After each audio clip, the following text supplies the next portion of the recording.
So we were looking forward to seeing that matchup. Randy Gregory, number 2 on Mel Kiper's big board, going up against Brandon Scherf, the left tackle, number 6 on Mel's big board. Not to happen today, though. Good kickoff return by Jonathan Parker out to about the 31-yard line. So here comes the junior Jake Rudock, 14-9 in his career as a starter. And he has a hammer looking for a nail, a tailback, Mark Weissman, that helps him out. That's a good way to put it. A hammer looking for a nail. That's exactly right. And Jake Rudock is going to have to rely on that hammer for most of this afternoon. And he's also going to have to rely on that offensive line. That's going to be the matchup, this offensive line against this defensive front. Iowa won last year in Lincoln against Nebraska. They have not won back-to-back games since the 1942-43 seasons. But our rivalry game gets underway with a Weissman carry out to about the 34-yard line, a gain of 3. And let's check our impact players. Well, when you start talking about Iowa and offensive line, Brandon Scherf is their left tackle. He'll be a high pick, and he's a big, powerful guy. But Nate Gary, the safety from Nebraska, we will call his name a lot today. He's going to be active in the run game and in the pass game. Great instincts. We talked about Amir Abdullah being one of the 3 finalists for the Doak Walker Award. Brandon Scherf is one of the 3 finalists for the Outland Trophy, going to the best interior lineman in college football. And according to our draft guys, specifically Mel Kiper, he's a top 10 pick. Weissman again for 2 more yards. Now it'll be 3rd down and 4. The thing about Brandon Scherf that's impressive, he's a big, powerful guy, but he has good movement. And so they're not afraid to bring him around and pull him on certain things. He's a guy who he kind of controls the offensive line. He's the leader of that group. And as he goes, this offensive line goes.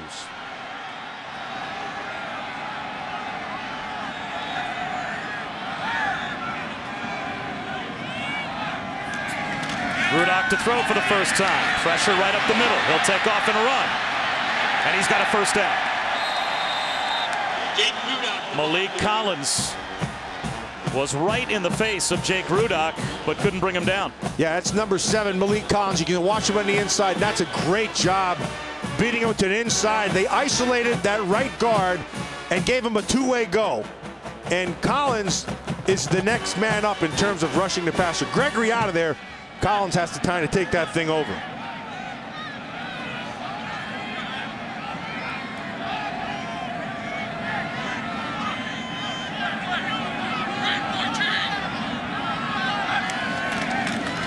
Jordan Canzeri, he's more of the speed guy, gets to the sideline, steps out of bounds with a big first down for Iowa. And that has been the soft underbelly, Matt, of this Nebraska defense. They have been beaten to the perimeter the past couple of weeks, especially, over and over again. Watch Malik Collins. He beats Walsh to the inside. Canzeri sees it right away and bounces it to the outside.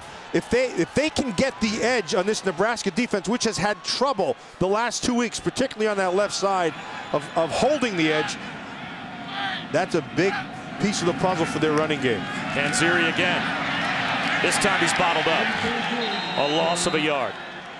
David Santos got there first for Nebraska, but this is a defense that 2 weeks ago was embarrassed by Wisconsin to the tune of 581 rushing yards, 408 yards and 4 touchdowns by Melvin Gordon alone. And that just got Gordon through the first 3 quarters. And then last week they gave up 281 rushing yards to Minnesota.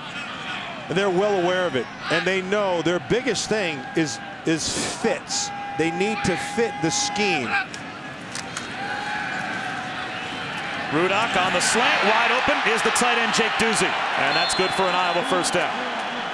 And so once you start getting your running game going and you start establishing that, then you start getting a little bit of bite up inside, and that opens up that second level. And Jake Duzey is the guy who's going to take care of that second level. Let's go down to Quinn. Yeah, Bob, the other thing in terms of that second level that Matt just mentioned, it's an undersized linebacking core with small corners.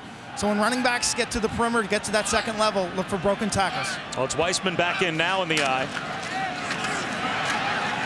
And normally up the middle is not the place where big yards are found against the Nebraska defense. They've been okay between the tackles, but boy, when you watched the film and saw Melvin Gordon and even Leidner, the quarterback for Minnesota, break contain last week, there were chunk plays in the run game for both Wisconsin and Minnesota. Well, you know, every game is different, but Greg McMullen, number 90, that left defensive end, the last 2 weeks he struggled holding that edge.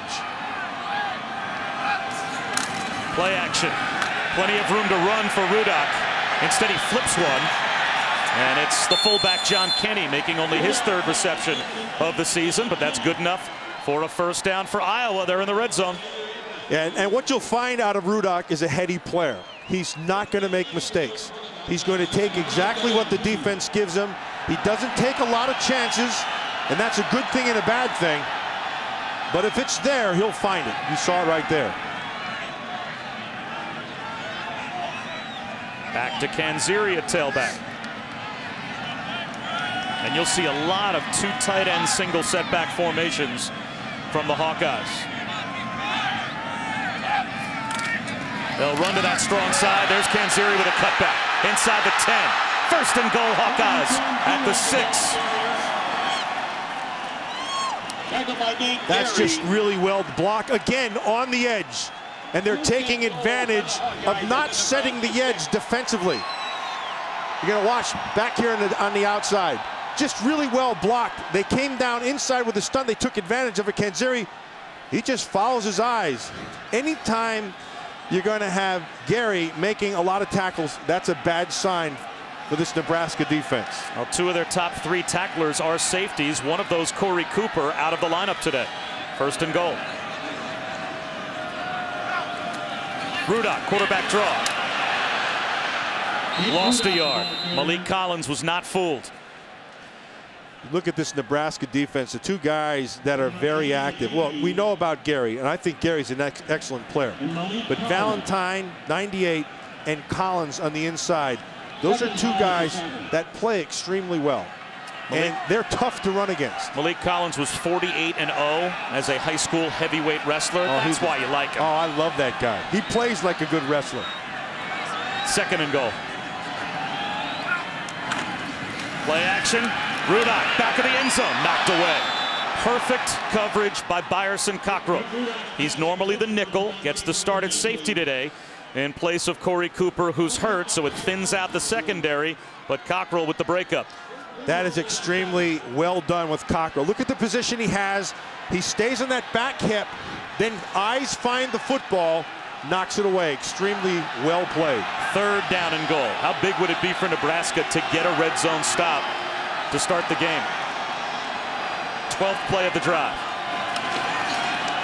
Rudock, another bullet in the end zone, and it's intercepted.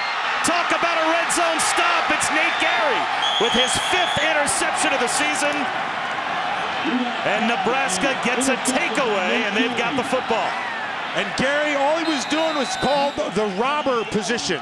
He's just thrown by Jake Rudock this season. So now Tommy Armstrong on first down, hands to Amir Abdullah. And he is right up the gut for a gain of about 8. And Tommy Armstrong is a weapon as well. Amir Abdullah gets all of the publicity, and rightfully so. He and Kenny Bell are spectacular players, but Tommy Armstrong is number 3 in the Big Ten in total offense per game. Yeah, just a sophomore and seemingly getting better week to week. And you know the best thing about Tommy Armstrong, he got better from the beginning of the season till now.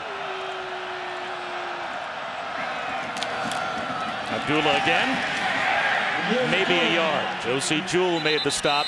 And let's take a look at our impact players when the Huskers have the football. Well, if you start talking about it, Nebraska, you have to talk about Amir Abdullah. He's a big play waiting to happen. And you have to look at Iowa.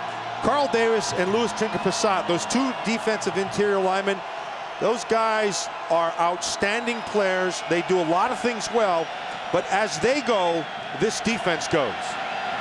3rd down and 1. Watch the inside. Ball start.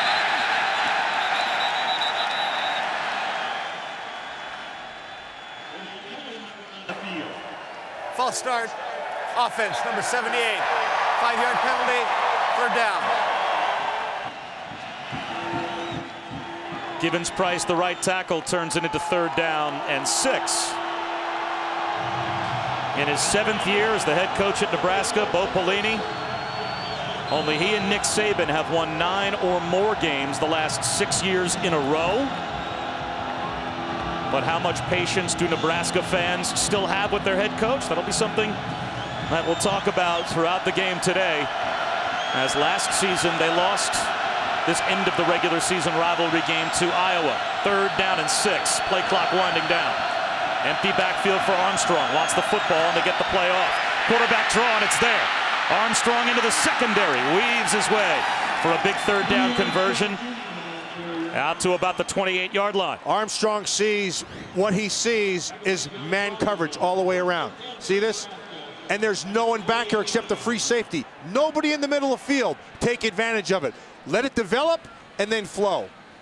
Good read by Armstrong. He read it quickly and he picked up a big 1st down. He's the 2nd leading rusher for Nebraska behind Amir Abdullah. He's closing in on 700 yards rushing for the season.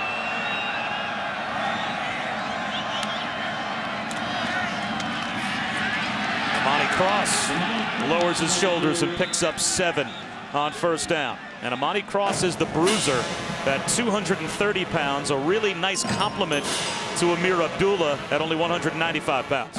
Yeah, he's a powerful guy, but he's taking advantage of that right side. Good job there by Moody, the guard, working on Carl Davis. If you can get Davis blocked, you got a shot.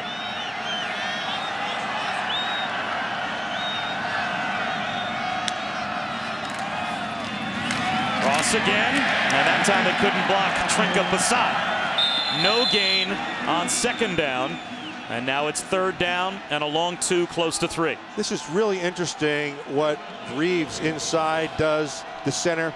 So you're going to watch right inside. Here's Trinka Passat who makes the play, and Davis up top. Davis is going to get pressure. See how they give ground to try to capture it so that they can gain ground with the running back. It's really interesting. This interior 3 from Nebraska do a very good job of doing that. That's Amir Abdullah in motion. A sprint out that way for Armstrong. Wide open is Abdullah, but Armstrong threw it behind him. The motion for Abdullah accomplished exactly what Nebraska hoped. He was wide open in the flat, but Sarmi Armstrong couldn't put the football on his running back. Yeah, and that's a blown coverage. You'd never let a running back run clean like that. They have 2 guys coming off the edge to put pressure on Armstrong. He's got to slow himself down and make that throw because Abdullah had a big play. Sam Foltz, number 4 in the Big Ten in net punting, set to kick it away. So Nebraska gets the red zone turnover and the takeaway. Now it's Matt Vandenberg from his own 14-yard line. Gets to the edge. Pretty good return. Lost the football on his way down. Was he down or did he cough it up? It's another giveaway by Iowa. Nebraska has it back at the Hawkeye 34-yard line.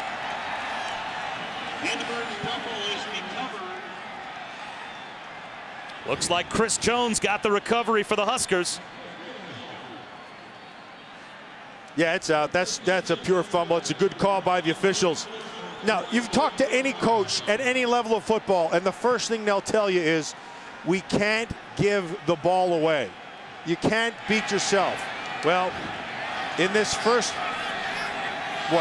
how many minutes? The first 10 minutes of the game, they've given it away twice.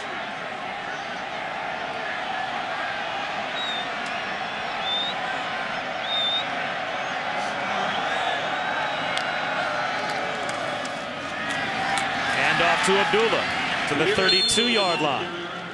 Drew Ott made the stop, but 2 turnovers by Iowa in the first 9 minutes of the football games got Nebraska within striking distance.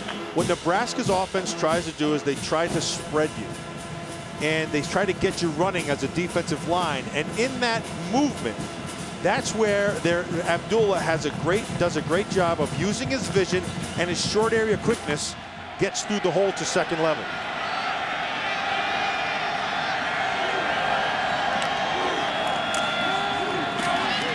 Armstrong keeps it this time and gets bottled up at the 30. It'll bring up 3rd down and 6. Hard to believe that Kirk Ferentz has been in Iowa City now for 16 years. A 3-time Big Ten Coach of the Year. Hayden Fry, Bo Schembechler, and Joe Paterno, along with Kirk Ferentz, the only 3-time winners or more of Coach of the Year in the Big Ten. Well, I'm a big Kirk Ferentz fan. I think he does as good a job of any coach in the country at developing his players and also evaluating high school players.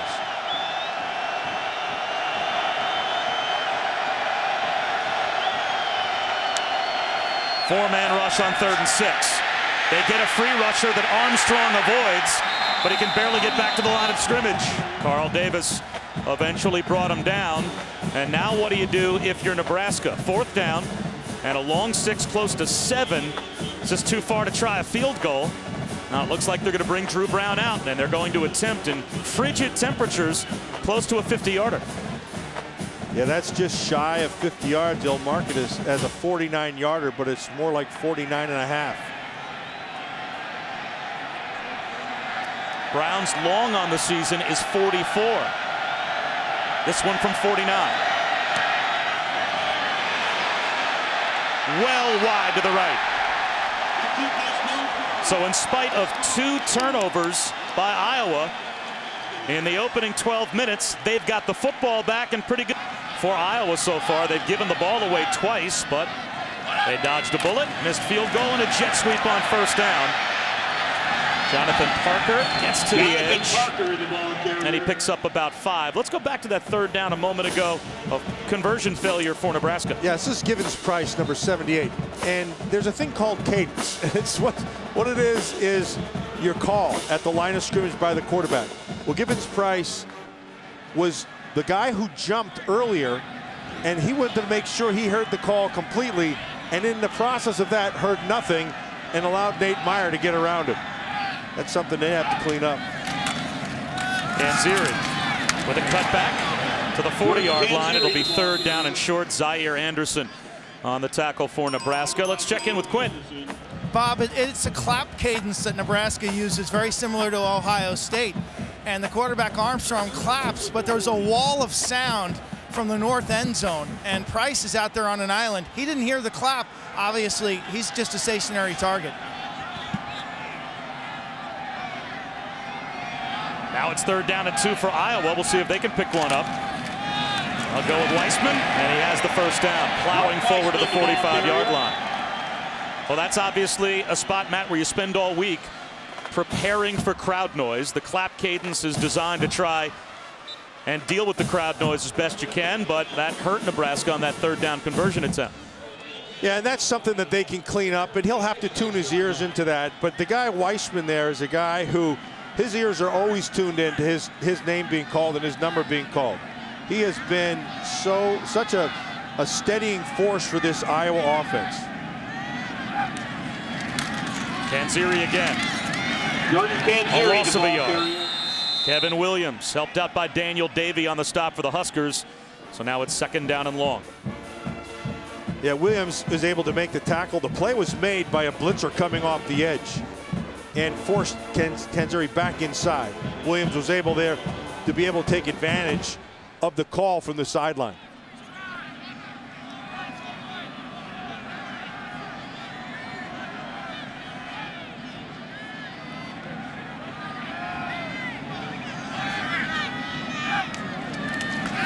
Rudock straight back. Here comes the rush from Malik Collins. And down goes Rudock. 3rd down and a mile coming up now for Iowa.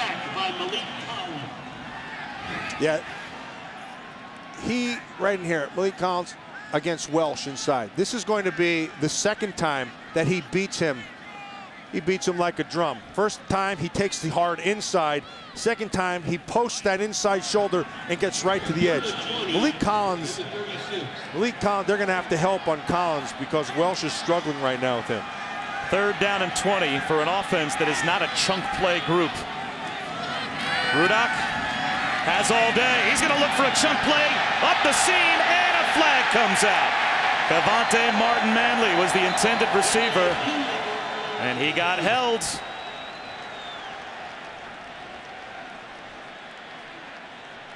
Looks like they might have Byerson Cockrell. as he was trying to stay with Cavante Martin-Manley. Pass interference.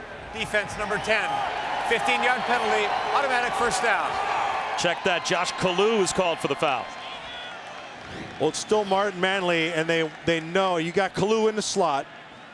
He's got to stay on top, but you can see the grab right there. Yeah, and what that really is, that kind of a hold, that is about not having a lot of confidence. He can run with Martin Manley. All you have to do is get a jolt on him, and then get up the field. You can run with him. What a huge penalty as well. 3rd down and 20 becomes 1st down in plus territory.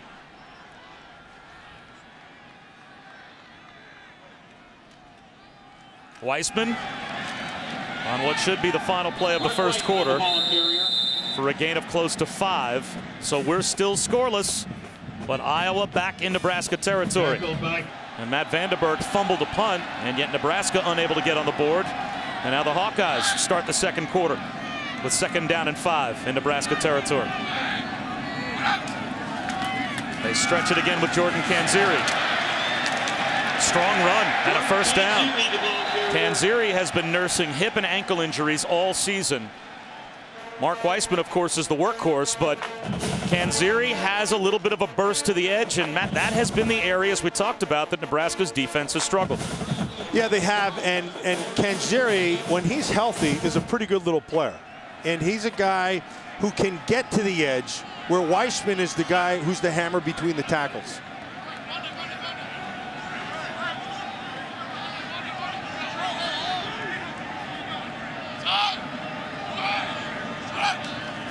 Play action for Rudock. Lofts one down the sideline, and a miscommunication with Cavante Martin-Manley, who broke off his route at about the 15-yard line. Cockrell came on a blitz and pressured Rudock. Yeah, and he was untouched. Cockrell came, nobody accounted for him, and Rudock had to be able to make a decision just to throw the ball away. And it's a smart decision. Cockrell comes up inside. That should be accounted for. You have the 4 down in him, and here he comes. And so live for another day. Throw the ball away, you're okay.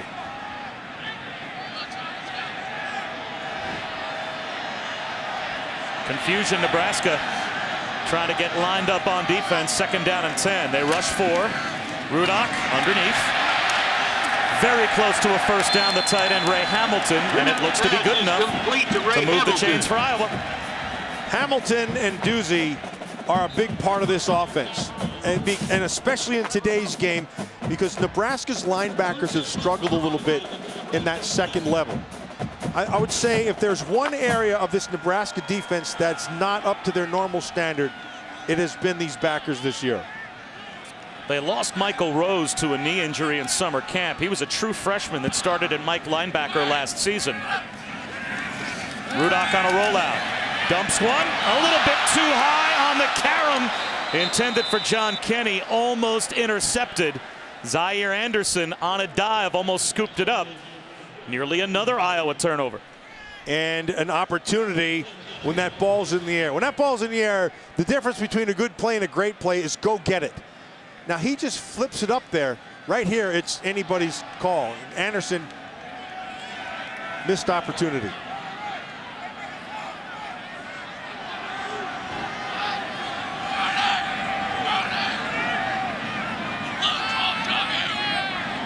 Play clock down to 5. Weissman to the 24-yard line, a gain of nearly 4. Malik Collins on the tackle. It'll be 3rd down and about 7. Malik Collins is a heck of a player. He can play inside and outside. He has great quickness. You saw him a few times working inside on the guard. But the thing you love about an interior lineman, when you can get outside and defend the edge from the inside, that's saying something. John Papuchis, defensive coordinator, told us he's a throwback. Not only is he a state champion high school wrestler, he's not on social media. He just plays football and doesn't pay attention. Rudock with a blitz coming. Beats the blitz underneath to Martin-Manley. Cavante Martin-Manley on his way to breaking Darrell Johnson-Koulianos' all-time record for receptions at Iowa, only 9 short coming into today. Not a real burner, but what he does do is understand how to beat a defender. And Kalu is off on him. So he'll take 2 steps at Kalu, get him back, getting in his back pedal, and then come across the formation. I don't care how fast you are. Once I've gotten that separation, I'll just take advantage of it for the first down.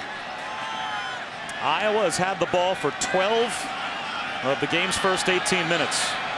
And they've got another first down with the clock winding down. Kirk Ferentz calls a timeout from the sideline. So we'll step aside. The Hawkeyes back in the red zone when we return. He's warm. Kanziri in a tailback, 1st and 10 Iowa. After the timeout, they run to the short side. And Kanziri gets to about the 10-yard line. Nate Gary came up and made the stop for the Huskers after a gain of about 4. Okay, so Nebraska has had a problem defending the edge. Iowa doesn't really have a real speed guy except for Kanziri. But here's the thing. They continue to go to the edge, and first down has been very good to Iowa. They've been getting at least 4 or 5 yards and setting up second and manageable, very manageable. Nebraska has to be able to do a better job off that edge. Not much for Kanziri on 2nd down. Brings up a big 3rd down. 3rd down from inside the 10. And Iowa's offense has been a very efficient red zone offense when they've gotten there. 32 touchdowns.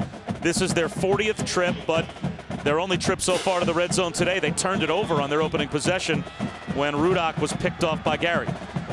Well, they're not having a lot of success running inside. Most of that's Malik Collins. And when they've gotten pressure on the passer on Rudock, it's also been Malik Collins. You bring pressure here if you're the Huskers? Yeah, I do. You take a chance. Roll the dice, go man outside, keep somebody in the hole. 4-man rush, blitz off the edge though. Rudock! Was the ball coming forward? Is that a fumble? It looks like they ruled that the ball was out, and that is a fumble. It's picked up by Trevor Roach. Zaire Anderson came off the edge and hit Jake Rudock. Now the decision for possibly the replay booth. Was this an arm moving forward incomplete pass, or is that turnover number 3?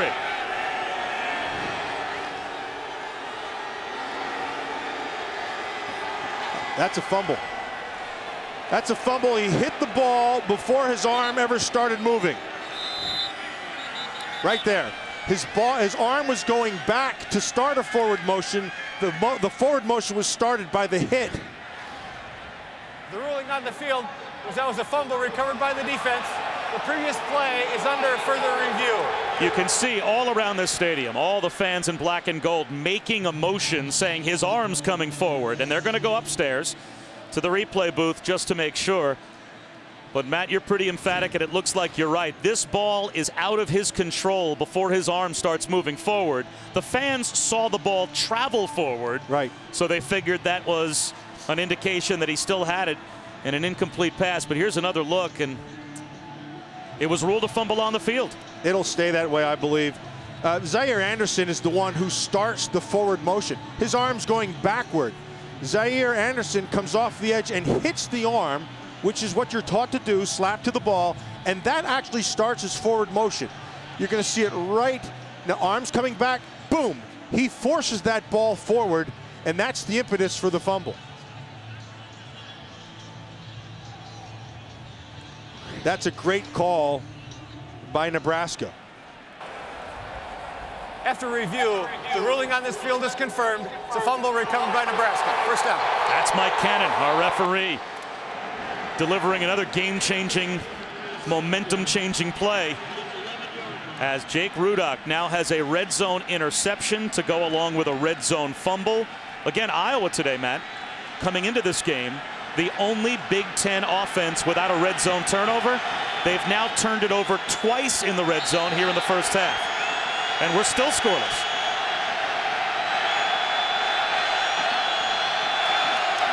Amir Abdullah finds a cutback lane. About 6 yards on first down as Reggie Spearman made the stop.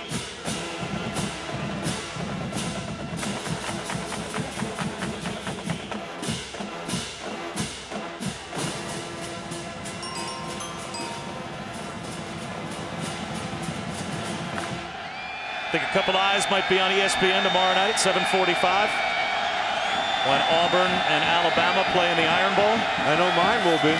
2nd and 4, stretch play to Abdullah. Flag down. Good for a first down carry for Abdullah, but it looks like it might go against Nebraska.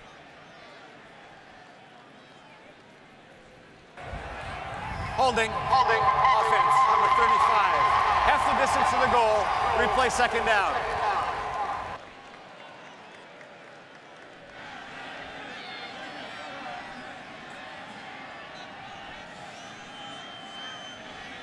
So that'll move the ball back inside the Huskers' 10-yard line.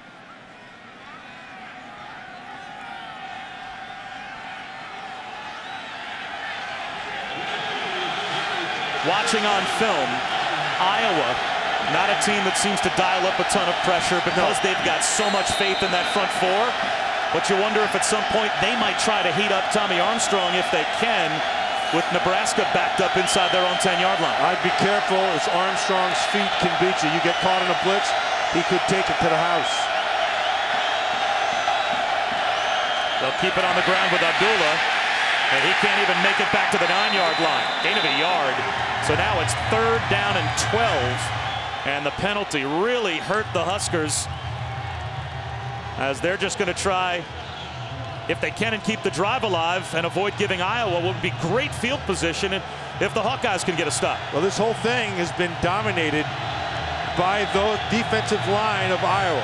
We talked about Chinkapasad and Davis and Ott and Meyer on the outside.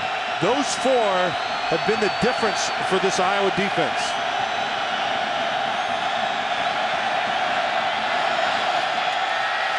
Armstrong well protected. That ball comes out and it's intercepted. John Loudermilk walks into the end zone with a Hawkeye touchdown. Carl Davis got the pressure on Armstrong. They brought a blitz, coupled with those 4 down, and Davis is the difference. Watch big number 71, Carl Davis. And they're going to bring, you see the coming off the edge, but Davis gets one-on-one. And if you're going to single him, chances are he's going to win. And Loudermilk, with his instincts, Johnny on the spot, takes it back. Iowa turns it over twice in the red zone, but then they get a takeaway for a score. Matt Millen, Quint Kesnick, Iowa City, 1st and 10 for Nebraska, down by a touchdown. On a rollout, it's Armstrong. Tucks it under. And he's out to about the 28, maybe the 29-yard line before he's brought down by Josie Jewell. As still Nebraska without a passing yard on offense. They've got 43 rushing yards and 0 passing yards so far. If they're going to do anything with its offense, it has to have some balance. They have to be able to throw the football. And Armstrong's hurt. That's not a good sign. You look at this in the all-22, this is what they're trying to hit. They're going to try to come back here, and here's your secondary throw. Both are covered. He has to be able to pull it down and take off. But Armstrong's feet are such a big part of this offense. If they miss that piece, that's not a good sign for Nebraska. And as you talked about earlier, they're missing 2 pieces on the offensive line, with Zach Sterup out with an ankle injury, the right tackle, and Mark Pelini, who had a pretty severe ankle injury last week early against Minnesota. So you're down 2 starters on the offensive line. Now Tommy Armstrong is hurt. There's Riker Fife, the former walk-on sophomore quarterback that backs up Armstrong. Now that's not Armstrong's throwing arm, obviously, but he's holding that left arm limp. And so now we'll see what they can do with Riker Fife. Q, you're down there on the Nebraska sideline. Yeah, Armstrong is not going over to the benches. Actually, the training staff appears to be looking at his ribs and his midsection. Cadence has been an issue so far from Nebraska, especially out of the shotgun. Let's see how the backup handles it. 2nd down and a long 6, close to 7. Riker Fife, a jet sweep to the freshman Demorne Pearsonell. And he's nowhere near the first down as Jordan Lomax makes the stop. So now 3rd down coming up for Nebraska. So you have Fife in the game. Right now I'm playing for a run the whole way, especially on that first play. And now it's 3rd and 4. It's manageable. So I'm going to tighten my coverage and still get after this, maybe bring pressure here. Force him to have to make a real accurate throw. And it looks like that's what they're going to do. Riker Fife has only attempted 9 passes this season and 10 in his career. Be careful with the quarterback draw here. High throw, and that looks like the quarterback cold coming off the bench. That can't convert on 3rd and 4, so it'll be a punt from Nebraska. If that were Armstrong, he'd still be running. There was nobody there. They spread everybody out. Secondary was gone. There's nothing in the middle, but it's not Armstrong. Instead, it's Fife, and they did exactly what we thought they would do. Tight coverage, make him be very accurate. You can see the medical staff looking at the midsection of Tommy Armstrong. We'll see if he can get back in there. As Iowa with a 7-0 lead, the only point scored by the Iowa defense. And a shanked punt out of bounds at about the Hawkeye 40-yard line. Great field position for Iowa after the shanked punt by Fultz.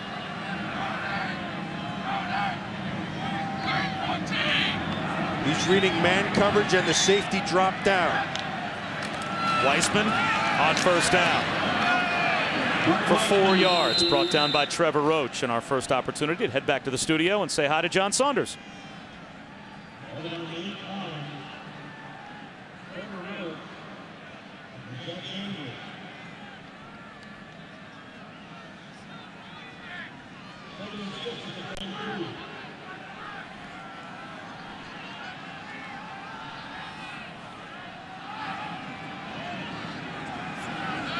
All right, John, thanks very much. And it is an Iowa lead over Nebraska.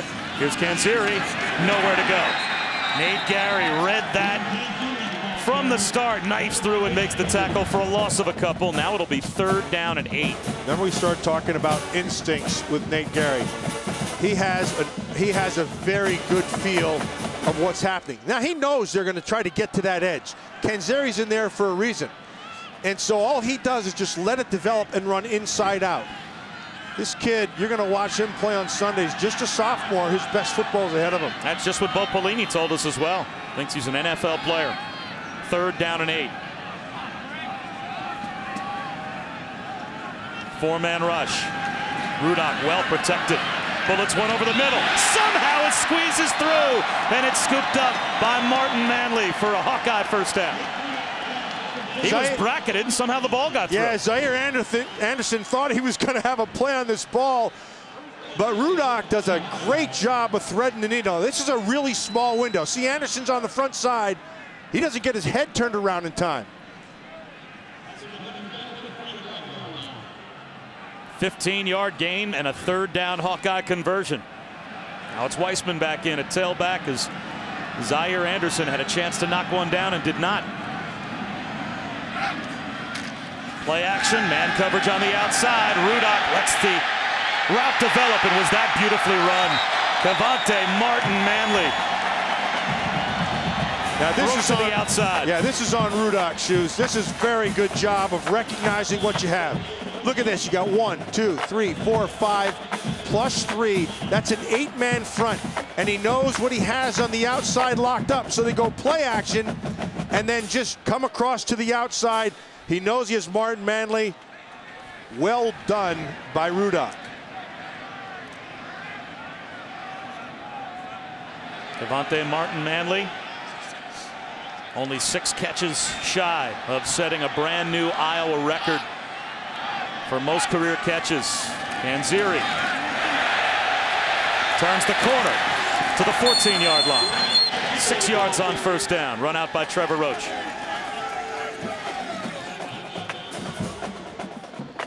It's Ray Hamilton there. Anytime you start talking about getting to the edge, you have to start talking about Ray Hamilton, number 82, and that's a fantastic job. Normally you see tight ends, they latch on. Hamilton doesn't. All he does is just bury his helmet in his chest and keep his legs moving. That's well done.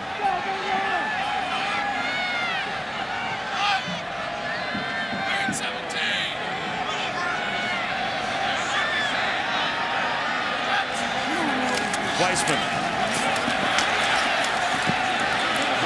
close to the 10-yard line.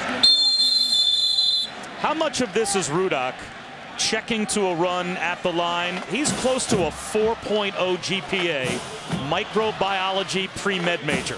So needless to say, there's brains inside that helmet. He can diagnose and figure things out at the line. Needless to say, he had classes you and I never dreamed of. Never even heard of, couldn't pronounce. But he gets to the line of scrimmage and sees the whole field.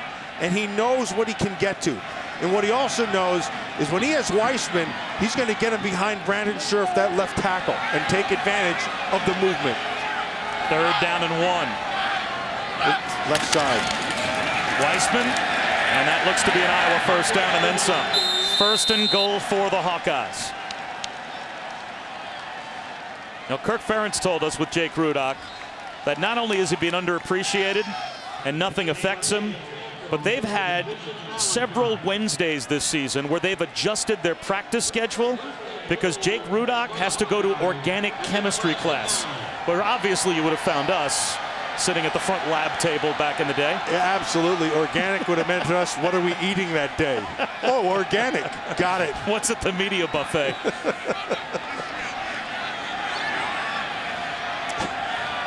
And now Rudock, it looks like, wants a timeout. Kirk Ferentz is going to let the clock wind down and communicate with his quarterback, call it from the sideline. And you have to defend these edges on the outside. That's where they're going. With a cutback to the 5-yard line. Down to about the 3. It'll be 2nd and goal from inside the 4. Yeah, I'd leave Malik Collins and Valentine. They're going to have to handle the middle. You saw Gary come down fast, and that's exactly what they have to be able to do. Both Kanzeri and Weissman, this is where they want to get. Scherf does a nice job of creating that lane back inside. Right here, I'm run blitzing this thing. Take my chances on the outside. I'm bringing 9 guys to the line of scrimmage. Flags down. False start. That's a big help for Nebraska. False start. Offense, number 82. 5-yard penalty, 2nd down.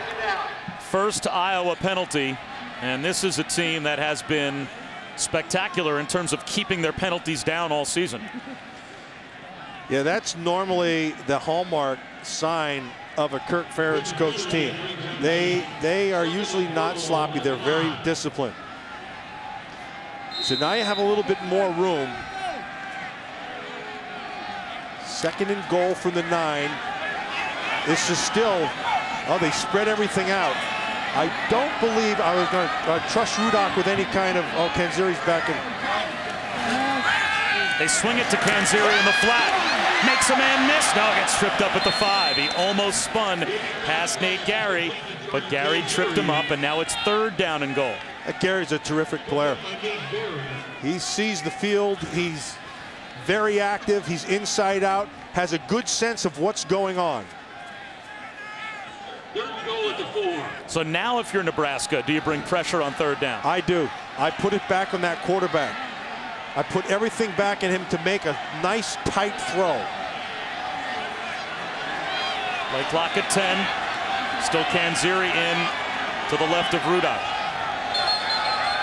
Timeout called by Bo Pelini. They had some mix-up on the back end. Charge timeout, Nebraska. They're first. So Bo Pelini spends a timeout. And you wonder how many chances that Bo Pelini and this defensive coaching staff are now going to have to take if Tommy Armstrong can't get back in the game. And now you've got a backup quarterback out there for the Huskers. You fall behind by 14 here. That's a really deep hole for them to dig out of. Yeah, so this is a huge down because they've got to be able to hold it to at least attempting the field goal. And so I'm going to roll the dice a little bit. And so I'm going to blitz. I'm going to put pressure back onto the quarterback to be able to, A, have to make a quick decision, and then B, have to be very accurate with the ball if, in fact, they're going to have to throw that thing. So from the flip side, what I would do if I'm Iowa, and I know they're not a big moving the pocket team, but that's what I would do. I would take Rudock and move him a little bit to avoid any kind of pressure that's coming. Keep in mind, when Nebraska has had their miscues defensively, it's because guys have messed up assignments. It's not because schematically it's been bad. It's because they've blown blitzes and fits. 3rd down and goal inside the 5. Play action. Rudock on a bootleg. throws it in the end zone for Martin Manley, and it's incomplete. And who was there at coverage again? Nate Gary. So they do hold to a field goal attempt. That's another big red zone stop for the Nebraska defense. And it was exactly what we thought Iowa would do. Move the pocket, get it to the outside. They were anticipating they're going to have pressure coming up inside, so they went with play action and then roll him to the outside. He needed to set his feet. He didn't have to rush himself right there. It was going to be a tough throw because of Gary's coverage. So Marshall Kane from only 22 yards out. Tacks on 3 for Iowa. But Nebraska doing a good job of limiting Iowa to only a field goal. Line, who do you think's going in at quarterback here for the Huskers, Q? Tommy Armstrong will come back for Nebraska. Had his ribs looked at, sat down on the bench. I think he's fine. Look for them to throw on first down. Yeah, that's huge for Nebraska if they can have Armstrong back on the field at quarterback. And it'll be out to the 25-yard line on the touchback. Let's head back to John Saunders.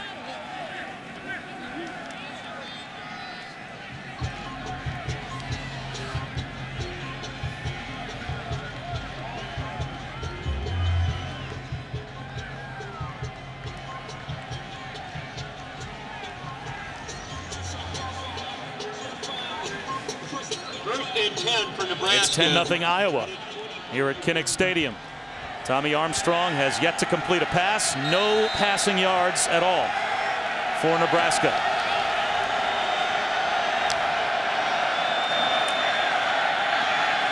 Good throw over the middle.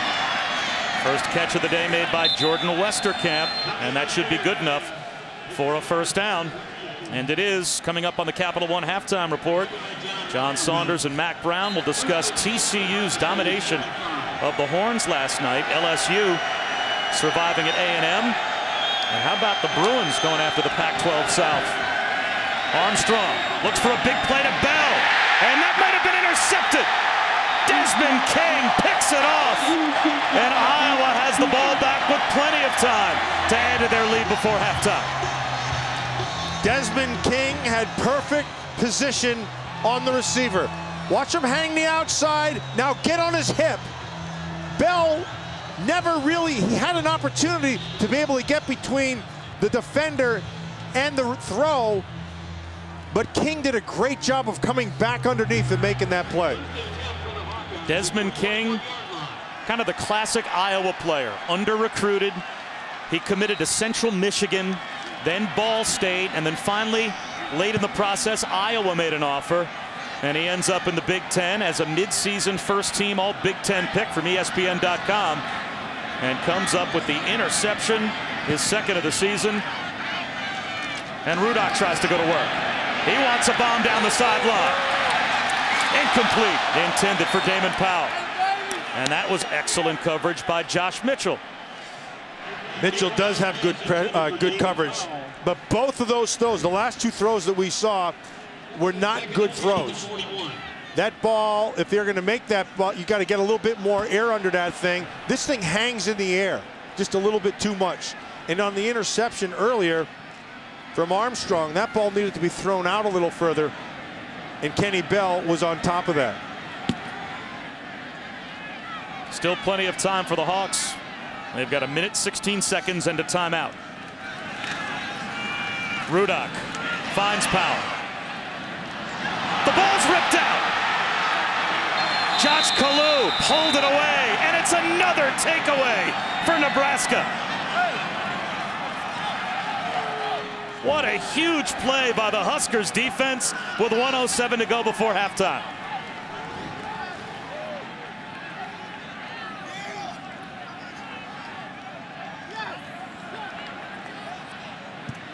Joshua Kalu is a true freshman, getting the start today at nickel. Byerson Cockrell moving to safety with Corey Cooper out. So Matt, how about this change of momentum as Tommy Armstrong, after throwing the pick, right back out there trying to score points before halftime? Yeah, they've got to get something out of this. This is the best field position they've had. They've got to be able to at least get 3.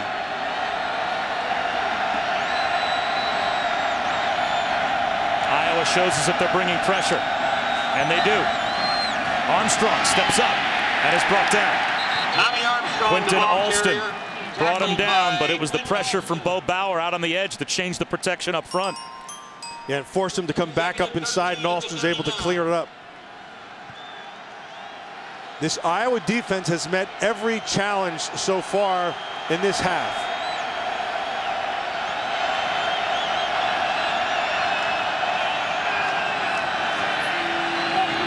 Incomplete, intended for Bell. Now it's 3rd down and 13 with 36 seconds to go in the half. Nebraska still with 2 timeouts. And doesn't Amir Abdullah have to be more involved in this offense? He has not touched the ball these last couple of possessions at all. And it's been their position down below and being tight in their line of scrimmage. But right here, what you want to do defensively for Iowa is show them one thing. You're going to sit in the zone, but you want to give them the look that you may bring pressure.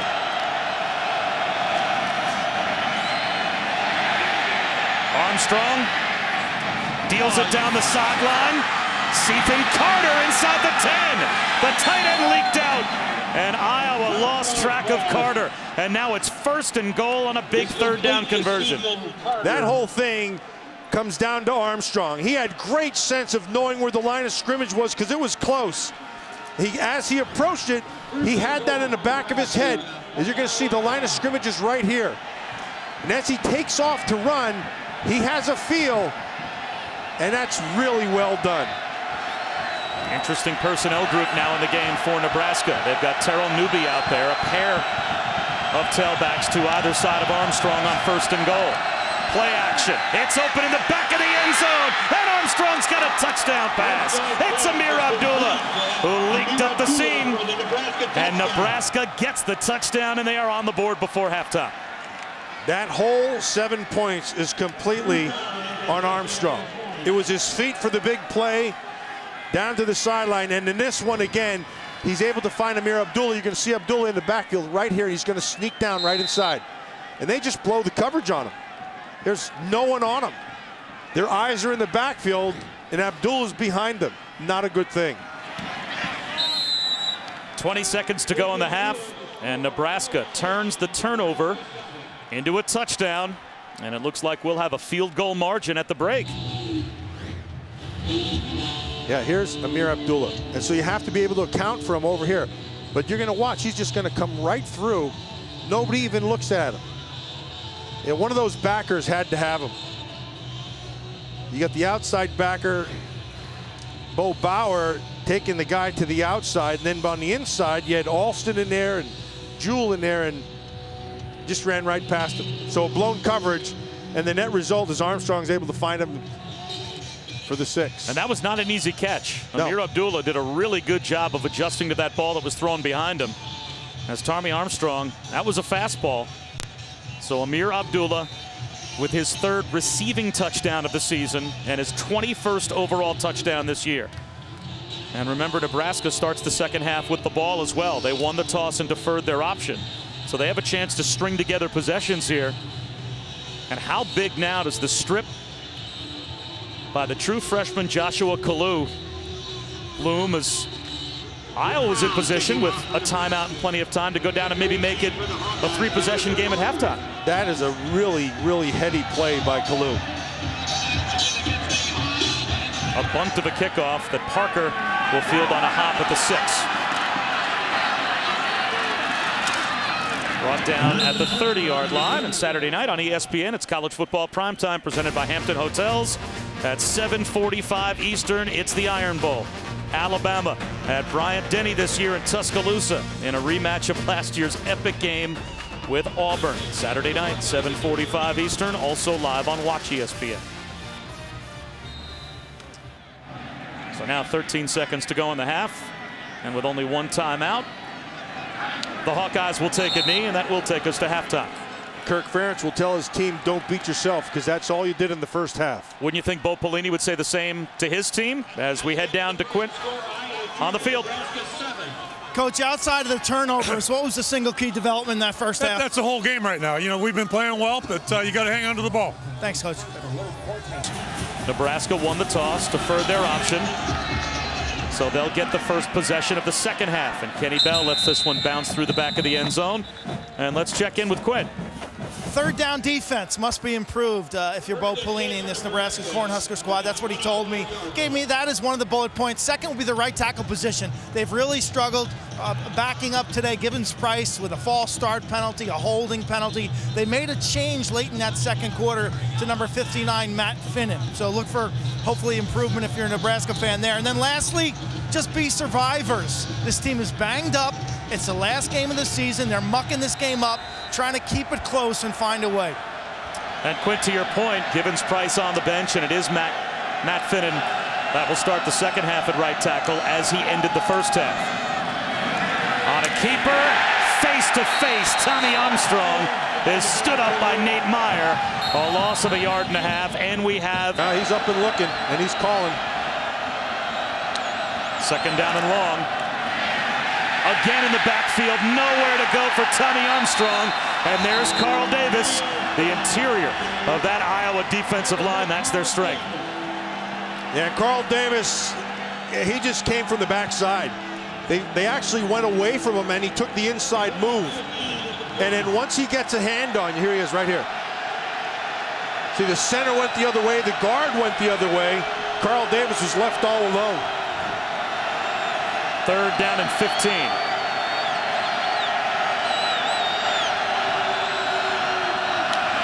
High snap, pulled down by Armstrong. He throws one over the middle, and boy, did Armstrong get hit.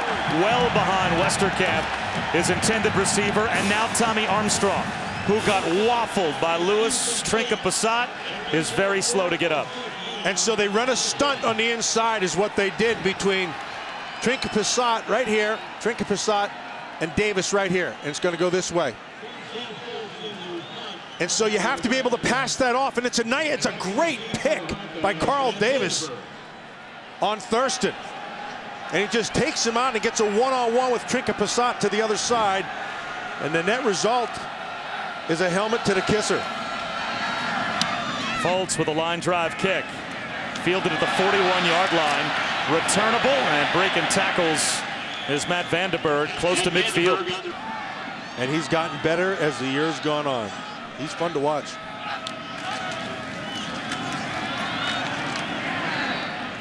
No gain on first down for Weissman. As we take a look at our playoff rankings. Brought to you by Chick-fil-A. Alabama and Auburn, of course, in the Iron Bowl tomorrow night at 7:45.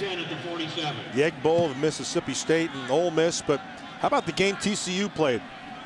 They just walloped Texas. Second half wasn't even close. They get to sit back now and watch what happens over the weekend. Play action, Rudock.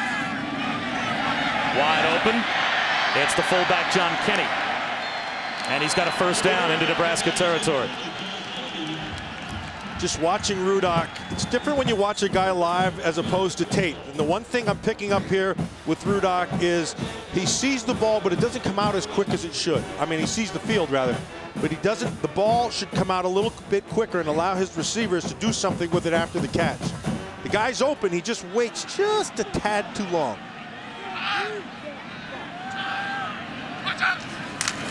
Play action. Rudock has all day. They'll tuck it under and run and slide for only 1 yard. He was looking end zone for Cavante Martin-Manley, but he was bracketed at the 5-yard line, so Jack Gangwish on the backside eventually brought him down. You got to be able to see the whole field, though. While you may have Martin-Manley on one side, in the middle of the field, you got Smith all by himself. And was it a throw that he could have made? Yes. It was across the field, but you've got to see the whole field, something he normally does.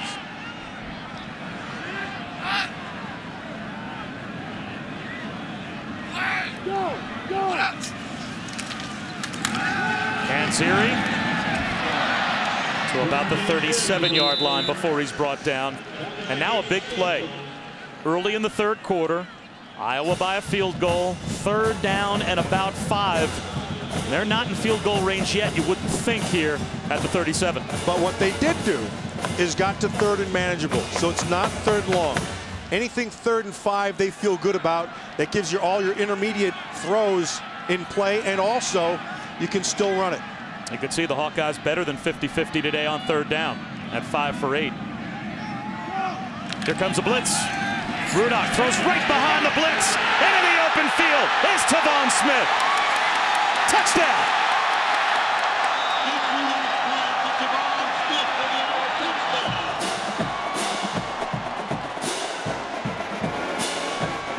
saw the blitz. He knew he was manned outside. Was it a deep throw? No, but it was an accurate throw. And the accuracy is the difference in the play. Just get the ball into Smith's hands and allow it. But you have to pick up the blitz first, which was well done. Little move to the inside, and there's nobody out there. It's man-to-man, no help even from the middle of the field. Nate Gary missed the tackle.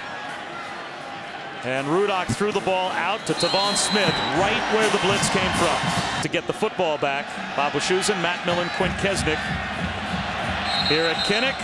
And DeMornay Pearsonell, the freshman, decides late to take a knee. Let's go back to the touchdown. Nate Gary's been having a great game, but this is what they're doing. They went man-to-man out here with the safety sitting over the top.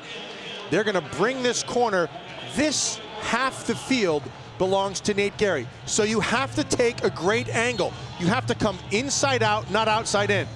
He went outside in and gave him a two-way go. Tavon Smith just had to slip him to the inside, and there's no help behind you. And the net result is 6 points. How hard of a play is that for a safety to make? It's really tough, but that's why you have to be able to give him only one way to go, and then you can play to that way. Nebraska starts empty. Armstrong finds Westerkamp. Maybe 3 yards. Jewell made the tackle. And injury updates. Two commonplace, Quint. You're down on the Nebraska sideline. It's been the story all year for the Huskers. Yeah, and it continues today. Ryan Reeves, center, done for the day with a right knee injury. Tommy Armstrong took a big shot in that last series, and you can just see his dislike of the pounding that he's taken, because there's major leakage from the interior of this Nebraska line. Well, now you're down to your third string center. Armstrong, a quick hitter, and it's dropped. Sam Cotton had it, may have been able to fall backwards for a first down. Instead, here comes the crowd on 3rd down and 7. And they know it, and they know they have an opportunity here. And so they're going to make the switch and let this defensive line get after him.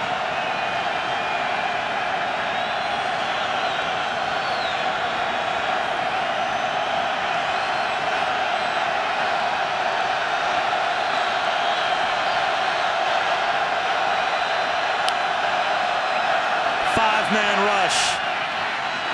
Making the catch is Amir Abdullah.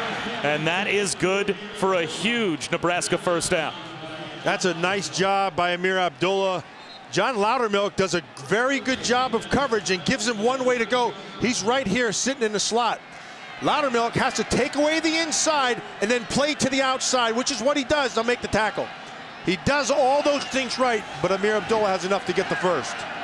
It's still early in the 3rd quarter, but you can sense this game turning. If Nebraska went 3 and out there, that would have been disaster. Now they run the option.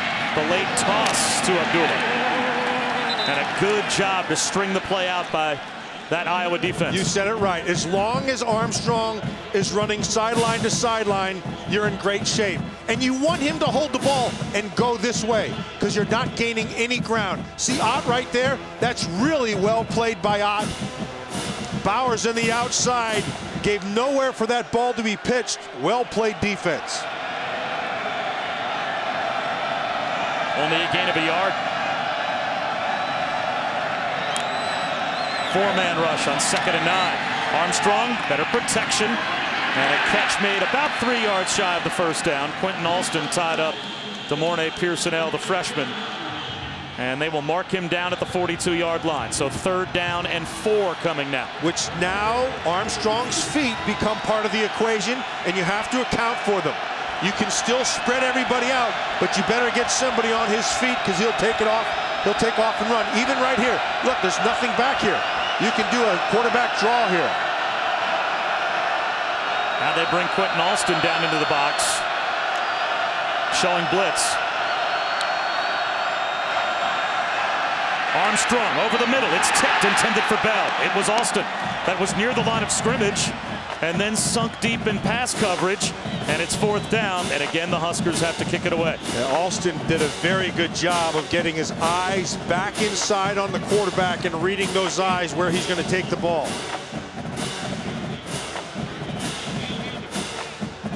See Alston with his eyes back inside. He read him the whole time.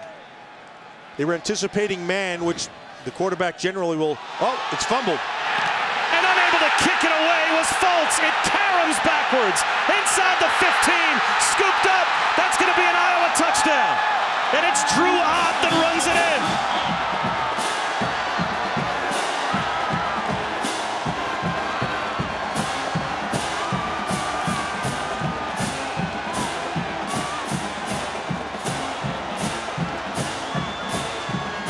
Shoes, I think it was the rear end of one of these up guys that got the block. It was. It looked like it was Zach Hannon. And that's a big old keister to kick it into, too, let me tell you. But because he dropped the ball, couldn't handle it, Ott is able to come up with another Iowa score. Last year, a Nebraska failed fake punt in the third quarter was a huge play in the Iowa. It was, and you could see what last night Matt Millen, the show that he put on at the Thanksgiving buffet back at the hotel, it really could only be described as grazing. I'm not sure if there's any other word that Thank you very much. appropriately sums it up. Fumbling the kick and then picking it back up is Kenny Bell. And he's out of bounds close to the 30-yard line. Let's check our Aflac trivia question. Aflac. When is the last time all three finalists for the Doak Walker Award for the nation's premier running back were from the same conference, as is the case this year? The three finalists for the Doak Walker Award: Tevin Coleman from IU, Melvin Gordon, who has had an amazing year for Wisconsin, and Amir Abdullah from Nebraska. So the top three running backs in contention for the Doak, all from the Big Ten. End around, Des Moines personnel met after a gain of 6 by Jordan Lomax. And here are the three finalists. It's hard to imagine that Amir Abdullah and Tevin Coleman have any chance to catch Melvin Gordon in the year that he's had. Now those two guys have had, Amir Abdullah and Coleman have had outstanding years, but Melvin Gordon is special. That's going to be a high pick, and he will have a great pro career.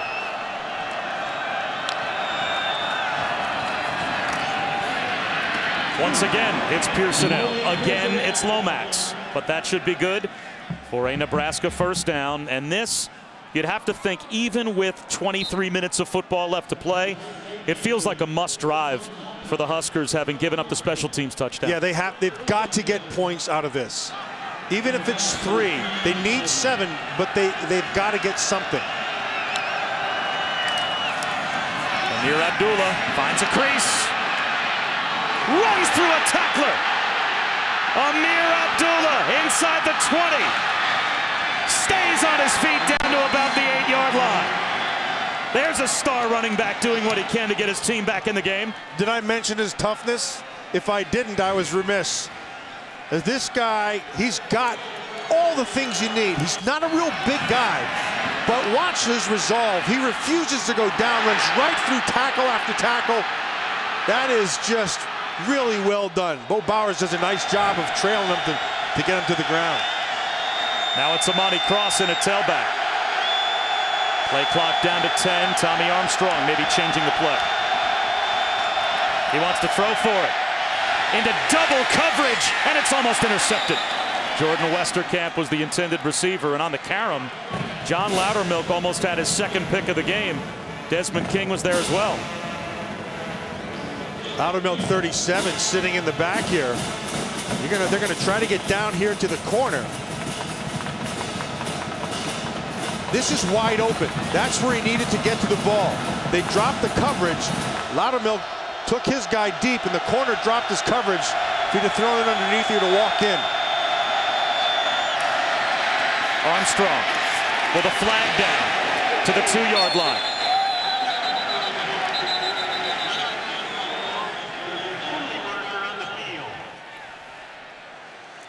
Generally the area where there's holding.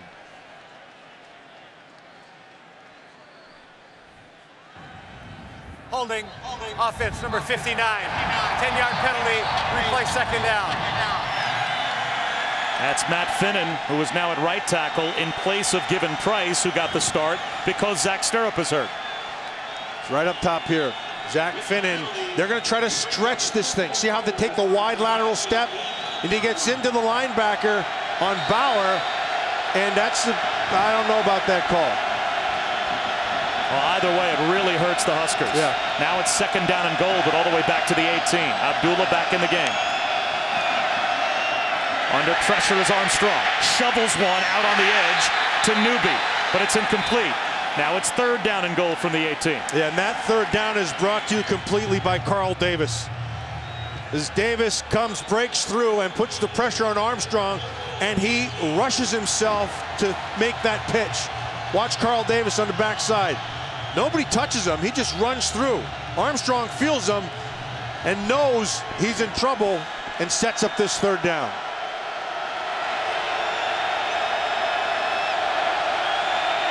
They have to get points. So how much of a risk do you take on 3rd down, or do you protect the field goal? Here, I'm not bringing pressure. I'm sitting back. Iowa does bring pressure. Armstrong running away from the rush. He'll tuck it under and go out of bounds at the 10. So it will be a field goal to try and make it a 2-possession game for the Huskers. But that really hurts when you get inside the 10-yard line and Abdullah on the 53-yard run gets gassed. You have to take him out of the game, and then you go backwards with a penalty as well. Yeah, the penalty is what killed him here, but the reason why I would not have brought pressure, I would have matched it up if you're going to win a zone, is because of that right there. He can beat you with his feet. That's what you want to try to defend against. They were able to come out of it and set up this field goal. Drew Brown missed earlier from 49. This only from 27. And it's blocked again. It's unbelievable. Carl Davis blocked the kick.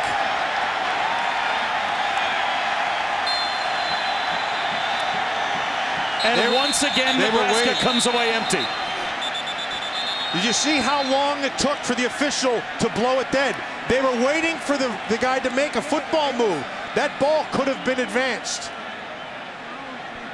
It was not behind the line of scrimmage, or it was behind the line of scrimmage rather. And if it's behind the line of scrimmage, if you pick it up as an offense, you can still advance that. So I was watching the side judge, and he was standing there watching him. And then he finally, after a while... Blocked. The ball remained behind the line of scrimmage. Yeah. The ball is still alive. See? Picked up by Nebraska, but his forward progress is stopped. 1st down, Iowa. So he picks it up, and he stands there with his thumb up his nose. And all you have to do is run forward. It's a 1st down. You could get the touchdown. It's well officiated, but that's poor by Janovich because he could have advanced the ball. And instead, Iowa takes over at their own 12-yard line with Kanziri. Stays in bounds, so that keeps the clock rolling. Sandwiched by Kevin Williams and Daniel Davey. And Quinn Kesnick down on that Nebraska sideline. Q? Well, actually, I was talking to the officials during that last timeout. Bruce Keeling's our head linesman. He said they typically slow play a situation like that. In that case, they waited. Forward progress was stopped, so they blow their whistle. They gave him a chance. You're exactly right, Q. And the Iowa defender looked to him like, you want to do this or not? Because there's always that in between, like, if I slam the guy, do I get a flag? Weissman to the 15-yard line. Brings up 3rd down and 7. And how many times today, turnovers, mistakes on special teams, points either left on the field or touchdowns scored. Now, the last touchdown by Iowa on the blocked field goal and the return for the score. So, I mean, Nebraska, so many miscues, times to look back at this game and realize how many opportunities they've missed. Still plenty of time left as they try to get a 3rd down stop here. Rudock looking at a 4-man rush. Great protection, and there's Martin Manley. 1st down. That's a well-conceived throw right there. I mean, the play. Because they're going to clear things out, and then you take Martin Manley and just drag him underneath. Allow your guys to drop, the defenders to drop, and then you just run to green. The whole key then becomes, do you have protection? And this offensive line has given protection all day to Rudock. Early they didn't have it. But since the 1st quarter, they've been pretty darn good. Kanziri tries to cut back, and this time he is stopped right about at the line of scrimmage. Byerson Cockrell made the stop for Nebraska.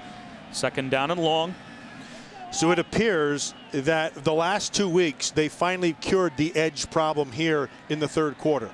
And what they've done is they've turned everything over to Valentine on the inside along with Malik Collins. They're going to handle any inside runs, but you're loading up on the outside to take that edge and have it defended.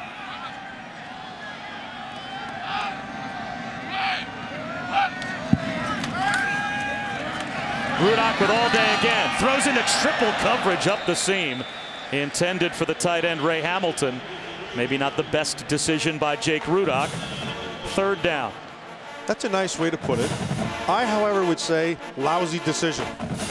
He had something underneath, dump it off underneath. Don't throw it into three defended, a receiver defended by 3 players. Normally you're a much lower percentage when you're going for 3rd and long than for 3rd and short. The opposite true today for Iowa. 3rd and 7+, they're 2 for 3, and they just got the last one. Now it's 3rd down and 10. Nebraska brings a blitz. Rudock, long throw to the sideline, no chance to find Jake Duzey. So the Nebraska defense does their job after the field goal block, and they force a punt. That's what the Nebraska defense has needed to do all day long, is get Iowa in 3rd and long and make Rudock have to try to beat you with throws down the field. First punt of the day for Iowa. And it's an ugly one from Dylan Kidd.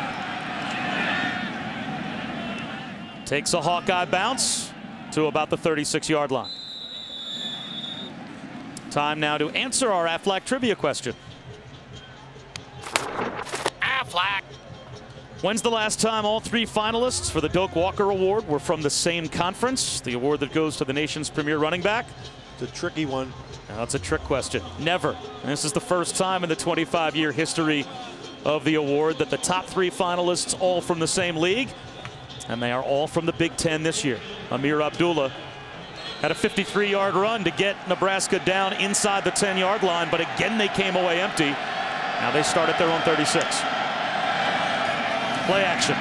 Armstrong over the middle, and it looked as if DeMornay Pearsonell may have been hit a little early by Jordan Lomax, but no flag comes out. You know, these 2 safeties for Iowa are pretty good. Lomax does a nice job, and Loudermilk will be playing on Sundays. He'll have a chance. Loudermilk and Lomax play well and play well together and off each other. Loudermilk, of course, is the son of Kirk Loudermilk, the old center for the Minnesota Vikings, and he has his dad's toughness.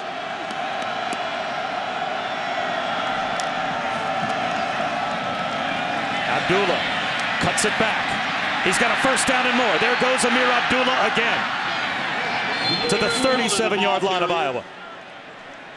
Choose at the next level. I don't see Amir Abdullah being a 25 to 30 carry a game guy, but I see him as being a guy who you can use in the slot, who catches the ball out of the backfield, who can rely on for at least 10 carries a game plus screens. He's a terrific player.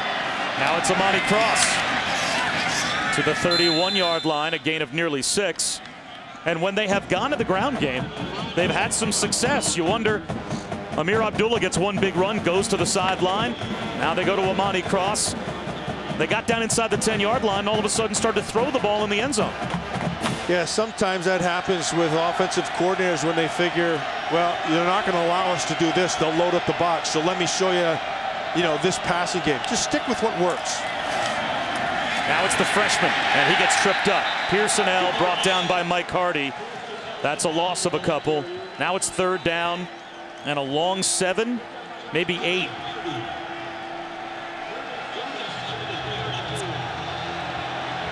The Iowa defense in these situations have been able to get pressure with 4. And that's a great advantage.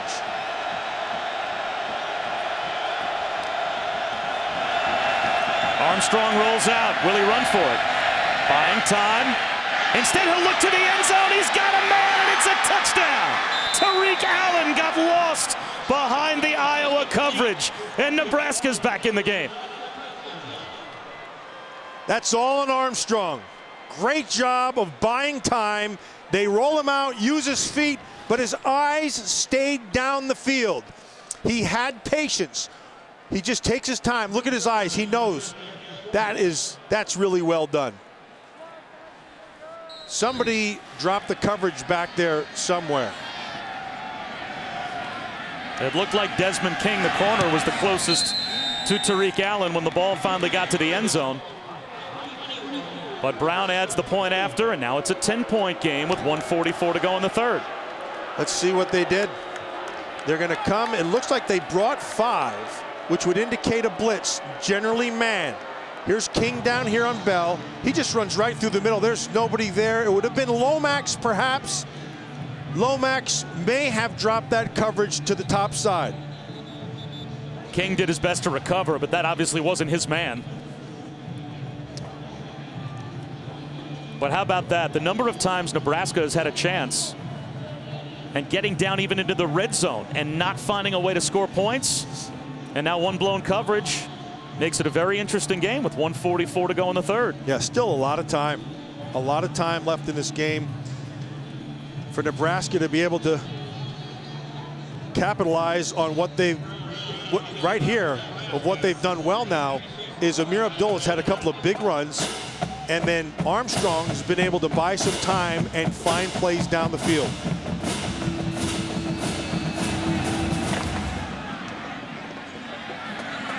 Returnable kick from the 1. Jonathan Parker tripped up just across the 20-yard line. And let's head back again and check in with John Saunders.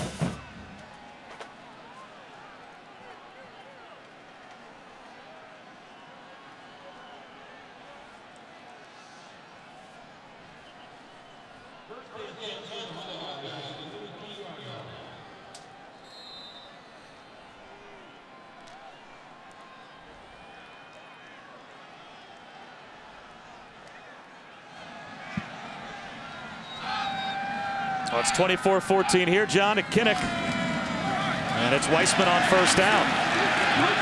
Brought down behind the line. Zaire Anderson, leading tackler for Nebraska, made the stop. Second down and long, and now the Huskers down by 10. But they've got some momentum. Zaire Anderson makes a tackle, but Vincent Valentine made the play, as he did a great job of getting on top of his blocker and forcing things back underneath him. And then Anderson was able to clean it up.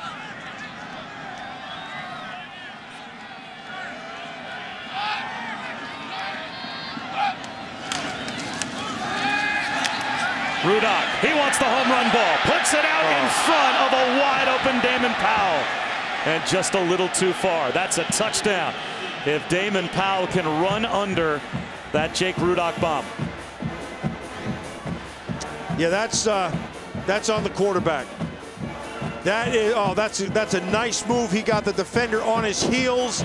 It's wide open. Just, you can't overthrow him. And it's easy to say when you're up here in the booth. So that's a dodged bullet for the Huskers. Now they force third down and 10.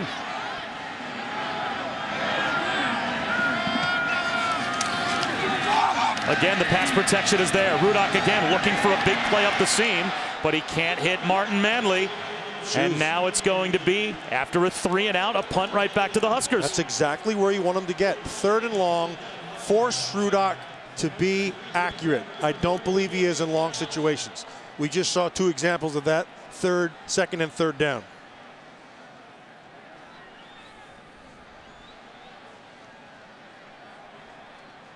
DeMornay Pearsonell, the true freshman from Virginia, #1 in the Big Ten, #4 in America, returning kicks. Will he get a chance here? Fields it on the run at the 40. And does a good job to get the ball across the 50. So Nebraska down by 10, but they'll start this drive in Iowa territory. As we take a look at our good hands play, brought to you by Allstate. And this was the really good reach back catch by Amir Abdullah for the first touchdown for Nebraska back in the first half. And it wasn't an easy catch because there was some mustard on that ball and he threw it behind him. But Abdullah, with great concentration and strong hands, makes the play. #1 all-time in Nebraska history in all-purpose yards, #2 in Big Ten history and all-purpose yards. Amir Abdullah. Armstrong with a fake. He's looking for Kenny Bell, the home run ball, and that was there. And making the same mistake that Jake Rudhock just made. Armstrong overthrows a wide-open receiver. Could have been a touchdown, and there's a flag down. Kenny Bell beat King to the middle of the field. Now it looks like they picked the flag up, so it's now 2nd down and 10. Protection is there. Lomax jumps the underneath. King is beat by 5 yards. You can't miss that throw. 5-man rush. Armstrong gets out of the pocket again. Unable to stretch it to Westerkamp, and now it's 3rd down and 10. Yeah, the difference between these offenses is right here on 3rd down. 3rd and long, Armstrong can make a play. And he can beat you also with his feet if he has to, and you can stretch the play with Armstrong's feet because he still keeps his eyes down the field. On top of that, he's got a big arm. Their greatest 3rd down success as well has come on 3rd down and long. The opposite of what you'd expect. They've had pressure, they've had success bringing pressure on 3rd down. Looks like they're coming again. Here comes a blitz. Wide open. Flag down. Kenny Bell comes back to help his quarterback, but it's incomplete. He was unable to hold on. We'll have to check the penalty marker.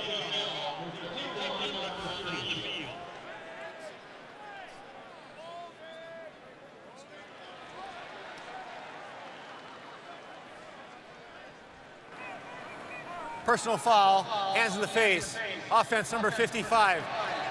Penalties declined, 4th down.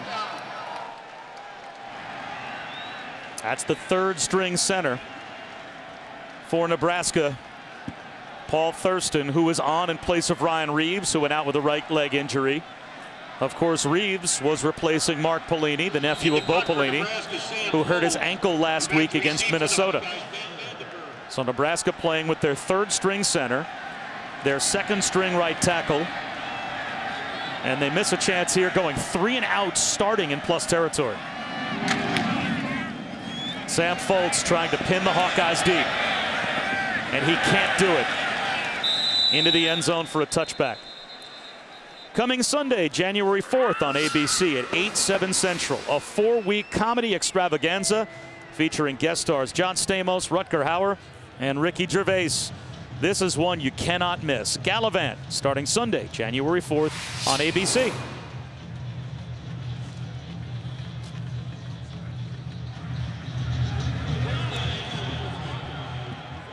So all in all, the Huskers only gained 28 yards of field position. You start at the plus 48, and you go 3 and out and punt it in the end zone. Yeah, not a good show. And it's back on their defense again. Weissman on a carry that should end the 3rd quarter, out to about the 25-yard line. So we head to the 4th in the Hy-Vee Heroes game. Nebraska with some momentum, though. Their defense has played well. They'll run it to the edge with Kanzeri, and he is swamped by Vincent Valentine. Nowhere to go. There were 5 Husker white jerseys out there shutting down Kanzeri. 2 guys who have played extremely well here today. Valentine has done a very good job on the inside. Malik Collins also. And then if you want to add Geary, saved 1 missed tackle. Those 3 have played really well. Based on how this team has gone, the question is, which is going to make the big mistake in the 4th quarter? 3rd down and 7. You mean another mistake? Ruddock with a pump fake. Finds Martin Manley, but well short of the 1st down, blanketed by Kalu. So it's 3 downs and out once again for Iowa, and they'll have to punt. And Nebraska should get excellent field position. Iowa's turned it over 4 times, twice in the red zone. Nebraska's turned it over twice. They missed a field goal. They had a field goal blocked that they could have advanced and did not. A blocked punt returned for an Iowa touchdown. So both teams have loaded up on the mistakes. A better kick this time for Dylan Kidd, driving DeMornay Pearsonell all the way back to his 25, but he gets loose. Pearsonell to midfield. Couldn't make the punter miss. Dylan Kidd saved a touchdown. But a huge return by the true freshman, DeMornay Pearsonell, of 42 yards. Understand the rule and doesn't advance it. But a big punt return a moment ago. Play action for Tommy Armstrong. He wants to take a shot. Looking for Kenny Bell. He's got it in the back of the end zone. What a catch! Kenny Bell! Touchdown! Huskers!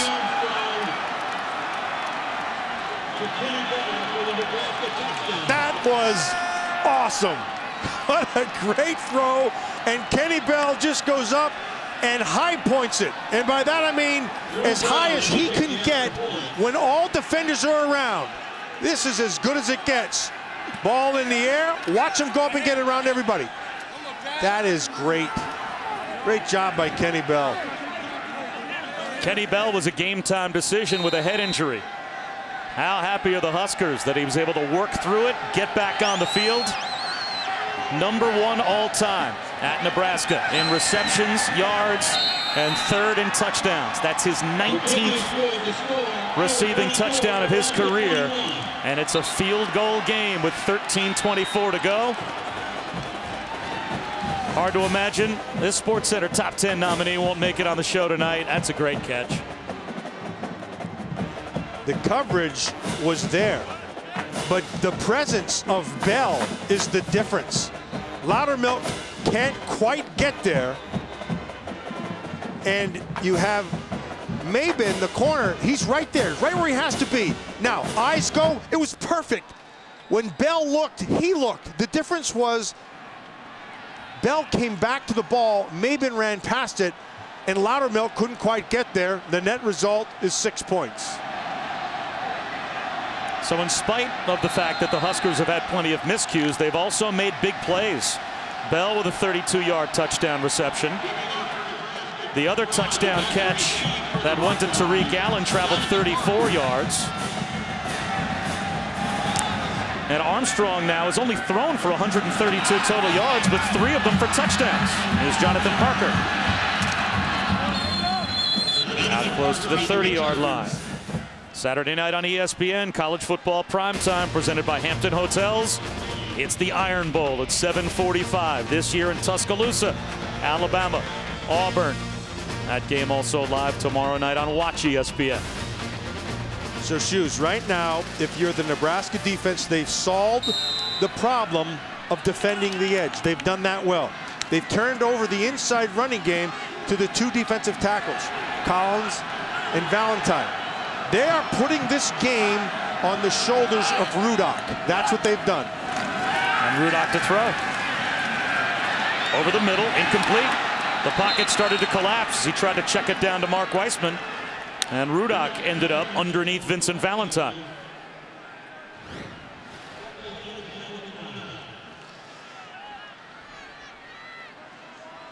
Valentine right there in the middle. Yeah, they're betting. They're saying, okay, Rudock, you beat us. We don't think you can.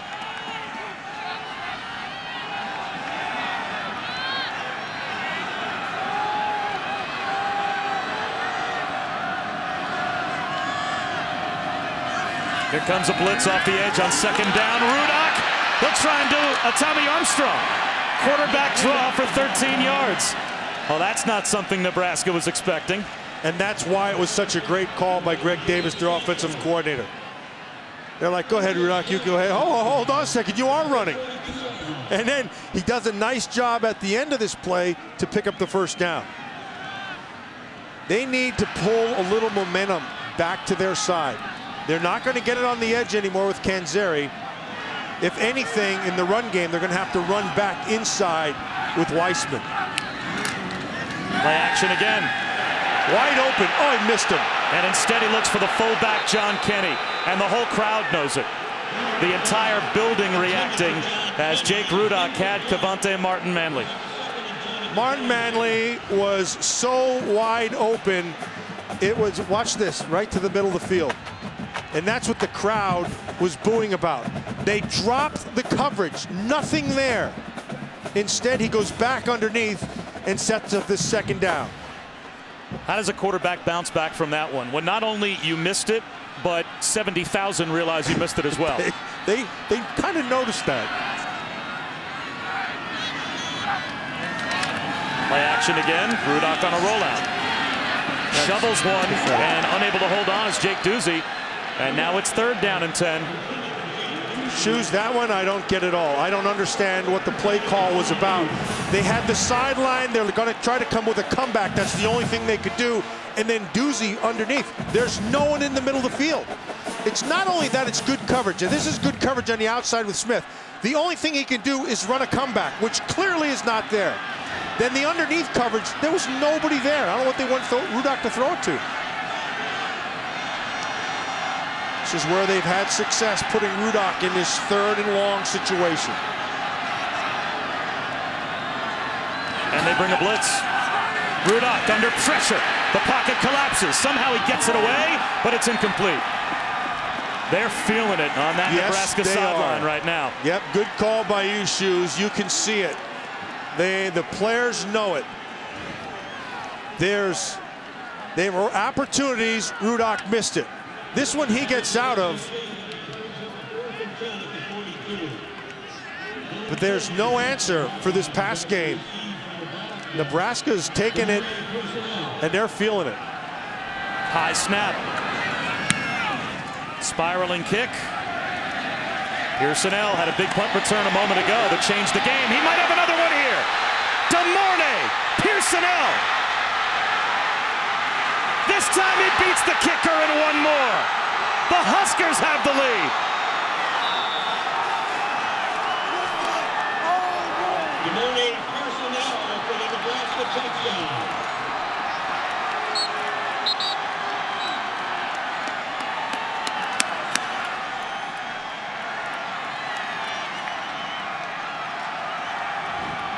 Not only does the sideline have confidence in Pearsonell, but Pearsonell has confidence in Pearsonell. Because as that ball was up there, it was closing quick. He didn't hesitate at all. He knew exactly that he was going to take it and give himself that chance. His 3rd punt return touchdown this season. He came into today 4th in the country in punt return average. And he has given the loss in Lincoln. And DeMornay Pearsonell, the true freshman from Alexandria, Virginia, 3rd punt return touchdown of the season, has given the Huskers the lead. This kickoff bounces at the 6-yard line. Jonathan Parker, he'll get bottled up there. He catches that on the dead run. Who knows what might happen? Instead, he let it bounce as we go back to John Saunders.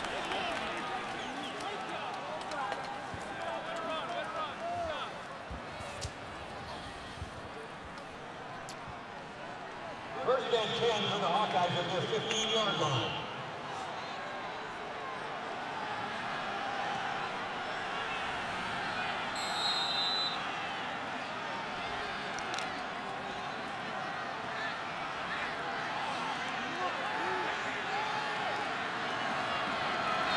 All right, John, thanks very much. At the 15-yard line, it's Jake Rudock out of the shotgun.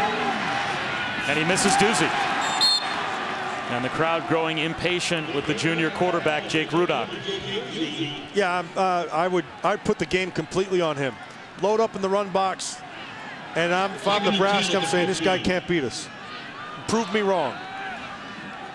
And so far, they've been right. 2nd down and 10.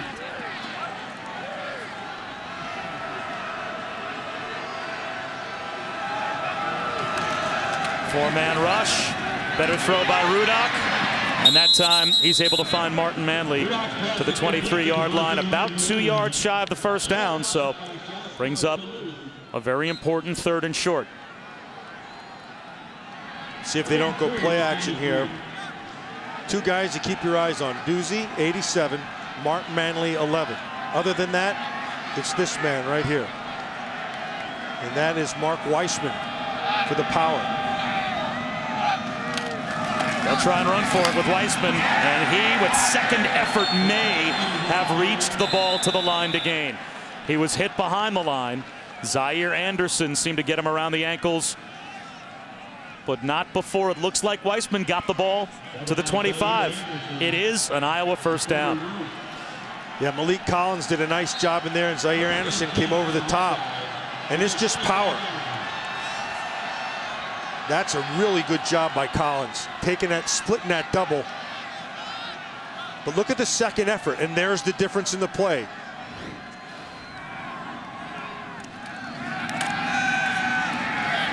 Rudock underneath to Kanziri. A gain of 6, maybe 7. David Santos brought him down. Second and short.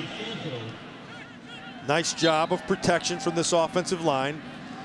You haven't heard anything off the left side because Brandon Scherf has been blocking out that whole left side, whether it's in the run game or in the pass game. He's been consistent all game long.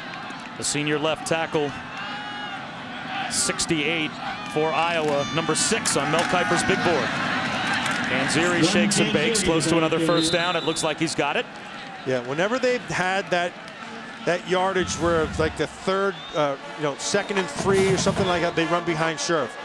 Scherf will be a #1 pick. I don't know, he's not a prototypical left tackle. He doesn't have real long arms. Me personally, I think he looks like a guard at the next level, and I think he'd be an all-pro guard.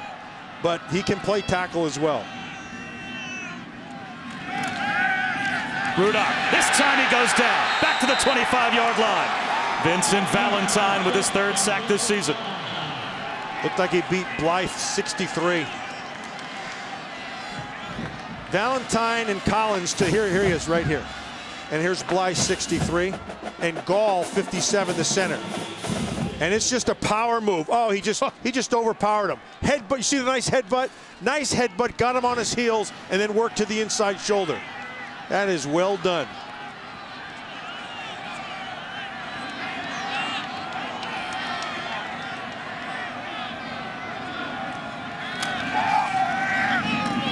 Rudock gets back some of the sack yardage to Tavon Smith, but now it's 3rd down at 12. And this is exactly where Nebraska wants this offense. And now, you can play off a little bit, off coverage. You can even bring a 5th guy for pressure. 3rd and closer to 13. They'll bring 4 and zone it. Only a 4-man rush. That's what they do. Rudock has all day, fires a bullet, incomplete. What he's looking at. Matt Vandenberg was the intended receiver. And let's take a look now at our trusted target, brought to you by Jiffy Lube. And that is the freshman DeMornay Pearsonell, who I would have to think Dylan Kidd wants to do whatever he can to keep the ball away from that guy. Yeah, if you even kick it in the field of play, you need a kick.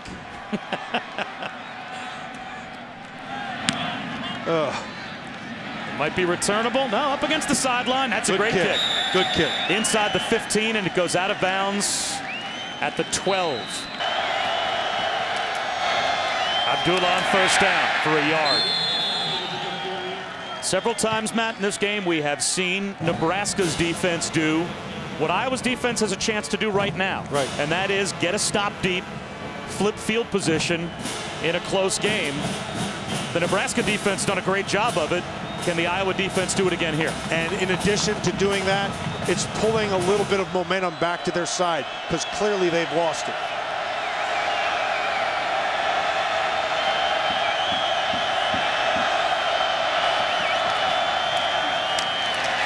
Abdullah again.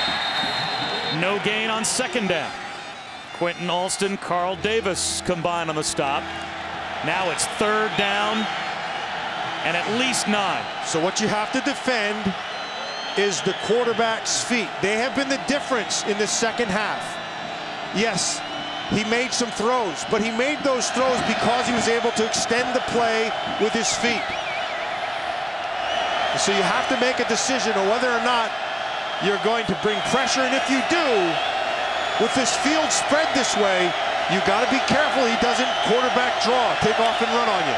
No down lineman trying to disguise the look. It's only a 3-man rush, quarterback draw. There it is.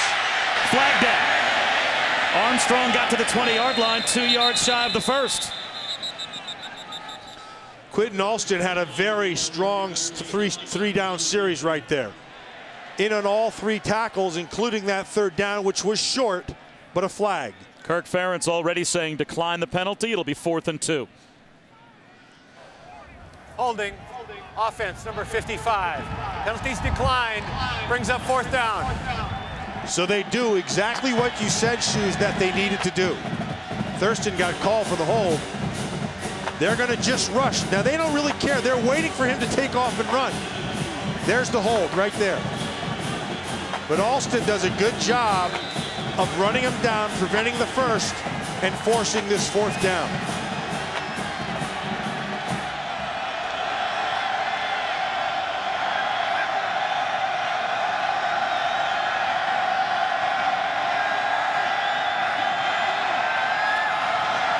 Bolts gets it away. Vandenberg from the 41. Makes the first man miss. Makes another miss, but eventually spins down. Still terrific field position for Iowa. Exactly what they needed. They've got it at their own 47 when we come back. A drive starting at their own 47. This one's on Jake Rudock. He's got to play. He's been not very good here in the second half, just 7-17. Canzeri on first down. Gets to the edge, but only picks up about 2 yards. Josh Kalu was there to make the tackle after a gain of 2.5. Kalu's played really well here in the second half. And the adjustment, whatever was made in the second half, defending the edge has worked well for Nebraska. Basically what it is I think, is just they're fitting properly. Better throw by Rudock. Jake Doozy, the tight end, with a first down. That's a nice route by Doozy. And it's just leverage is all it is. He knows he has a defender on his inside, so you're breaking out. And just by turning to the outside, you're going to be open. You can see Doozy on the top side. All you're doing is just turning to the outside, and the ball's got to be there. 5-man rush. Rudock steps up in the pocket, and that was intended for Doozy, who stumbled with Byerson Cockrell just behind. Good protection, however. He coming back to the ball. What I would say, one thing that you see out of Rudock is he holds onto the ball just a little too long. Just a touch. The ball comes out quicker. This is a more efficient offense.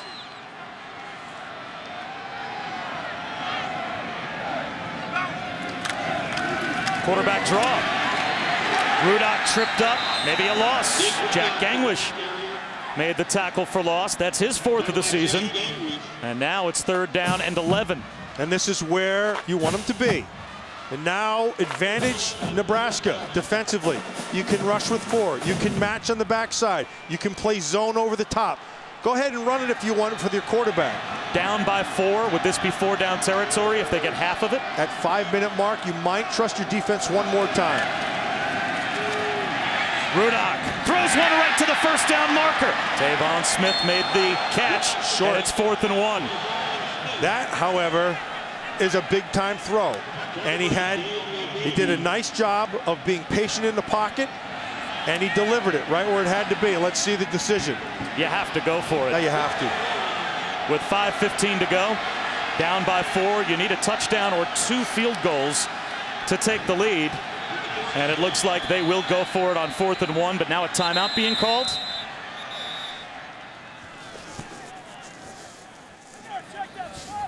The ruling on the field was the runner was short of the line to gain. The previous play is under further review. And this is a good review. Yeah. You want to make sure, because this is a game-changing decision. If Iowa were to go for it and come up short, you want to take a look and make sure that the ball is exactly in the right place. Tavon Smith just about got to the first down marker. They have him down about a half-yard shy of the first down. Yeah, I think it's going to be closer than a half-yard. His knee, it's where the ball is when his knee touches. And so he turns upfield, and the ball is forward of his knees. It's about even with the knee, so that's probably about the right spot. They needed to get to the 26-yard line for a first down, and they literally have the ball marked halfway between the 27 and the 26. Here's the ruling. After review, the ruling on the field stands. Short of the line to gain, 4th down. It looked like a good spot at first, and now replay backs it up. Well, and keep in mind that yellow line on your television screen is not the official mark. Right. It's close. But now, okay, let's see what we got. Are you going to trust? You're going to trust your power game and your offensive line and run behind Scherf on the left side, or are you going to roll the dice a little bit? Weissman, he's got the first down and more. Almost went the distance. The high hurdle job to the 19-yard line. And no team this year has more 4th down conversions in the Big Ten than Iowa. I do like the call, however, with Weissman. They trust him, and they trust that they're going to get a good push off the line of scrimmage, and they do. And not only do they not go behind Scherf, they go to the other side behind Donnell, and they come through.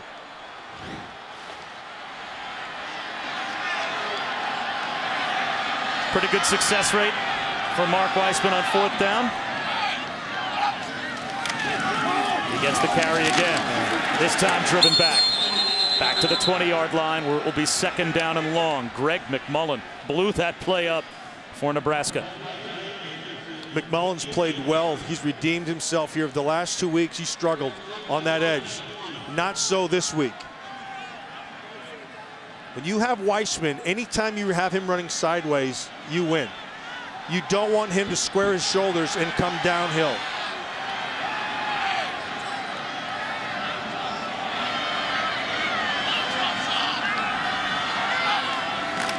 Weissman again. Driving down to the 11-yard line. That's when just shy of the 10. Yeah, that's when he's good. See how his shoulders are squared to the line of scrimmage and he's moving forward. That's when he's most effective. When you get him with his shoulders going sideways, not effective. So the one step and lateral and then come straight, that's called downhill, straight at you. That's what he does well. 3rd down and 1.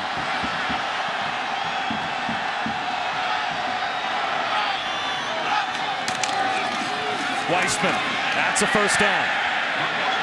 So it's 1st and goal, Iowa.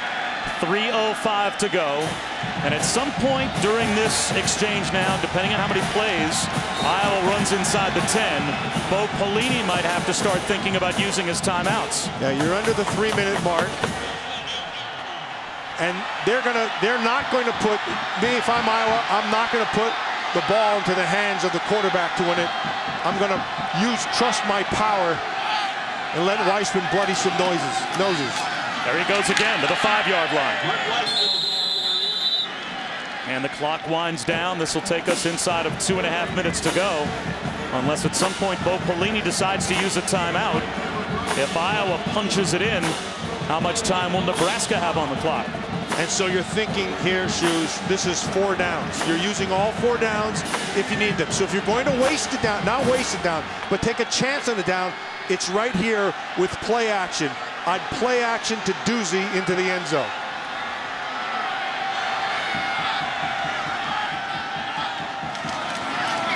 Weissman again. Nothing doing. Don't like that when he's going sideways. I wouldn't even make that an option. I'd get him downhill as fast as possible. Zaire Anderson does a nice job of coming inside out on that read and sets up this 3rd down. And now Bo Pelini will use a timeout. Yeah, see how he's running sideways. You don't want a sideways Weissman. You want a downhill Weissman. He's a powerful guy, and when his shoulders are square coming straight towards the line of scrimmage, that's when he's most effective. And what's interesting here with Bo Pelini, as we said, you think about using timeouts here to preserve time for your offense if you need them. But if you use your timeouts here if you're Nebraska and you get a stop, you're preserving time on the other end for Iowa to maybe use their timeouts, force you to punt, get the ball back. It's really interesting the way the two coaches have to think about using their timeouts here, because it could conceivably backfire on you if you're the Huskers, if you stop the clock, but then your defense gets a stop inside the 5. And the best thing to do right here if you're Nebraska is just stop them and get it over with. Right? Yeah, and just, you've got to be able, this is a huge down, obviously. 3rd down, it's 3rd and 5. Quickly, let's go down to Quint. A breath of fresh air for the defensive line, and Bo Pelini talking to the secondary if Iowa comes out in a 3-man bunch. Instead, they come out with 2 receivers bunched to the left. Devontae Martin-Manley on the backside of the stacked receivers. Rudock to throw. Swings it to Kanziri. He's into the end zone. That's a touchdown for Iowa. And the Huskers are now down once again.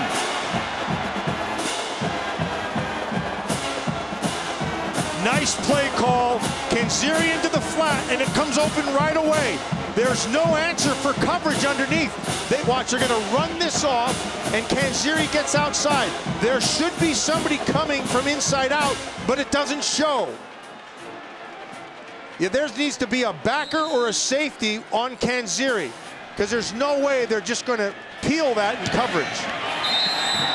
Now a field goal separates these two teams with 1:49 to go. And now the timeout by Bo Pelini does work out to his advantage because he did save some time for his offense. And let me say this also. Jake Rudock had to come through on that series, and he did. So credit Rudock for what he's doing. They said, go ahead and beat us, and he found a way to get it done. Well, this whole stadium was kind of coming down on the top of Jake Rudock when he missed Martin-Manley on what was a wide open touchdown a couple of possessions ago. But Rudock able to engineer a touchdown drive. And now Nebraska with 2 timeouts left. They need a field goal to tie the game, or maybe a touchdown to win it.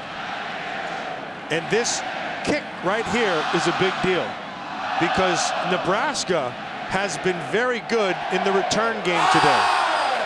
And so if he can, he needs to drive this thing through the end zone.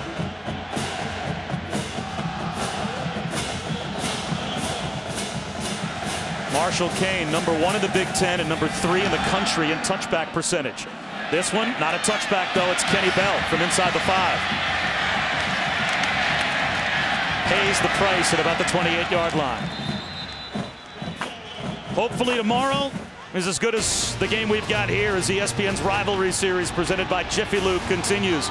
Noon Eastern, Michigan, Ohio State.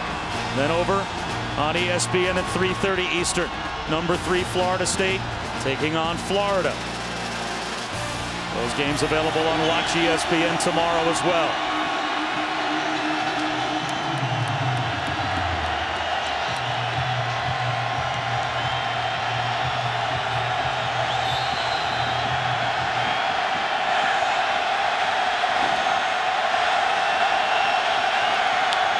Tommy Armstrong, 4-man rush. Under pressure off his back foot, incomplete. Tried to check down to Amir Abdullah. 2nd down and 10. That's on Carl Davis. Carl Davis brought the heat. Armstrong felt it, forced the bad throw. Davis has played himself a big game here today.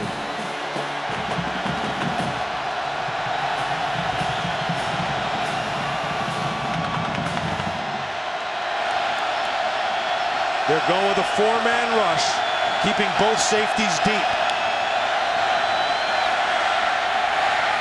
Armstrong threw it before Bell came out of his break, but the flag is thrown. I'm not sure about that one. This is going to go against Iowa. I don't think Kinnick as a group here collectively is sure about that one either.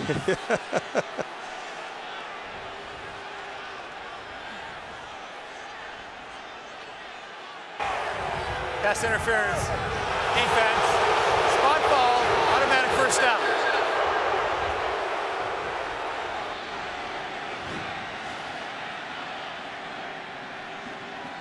That's Greg Maben, sophomore corner. Yeah, there was contact, but there was contact from both sides.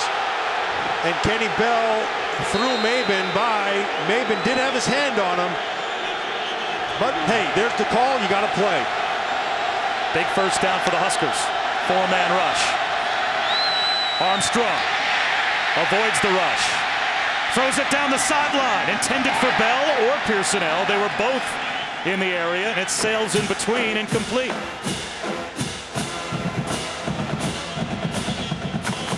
Armstrong can buy some time with his feet back there, and he has. But you have to have a plan once he breaks the pocket. Meyer had his chance at getting the sack, but down the field, you had two guys at the same spot, and that shouldn't be. Plenty of time for Nebraska still to get into field goal range with 2 timeouts. Here comes a blitz. Wide open over the middle. The catch is made by Sethan Carter, the tight end. Great job by Tommy Armstrong off his back foot in the face of the blitz. And he felt that the whole time. I don't particularly like the call right there. You're getting 4 guys. With 4 guys, you're getting pressure. You don't have to bring anything else. You make him have to be ultra accurate. Armstrong looking down the sideline. It's a jump ball, making the adjustment and the catch inside the 15. Brandon Riley, wonderful job to adjust to the ball.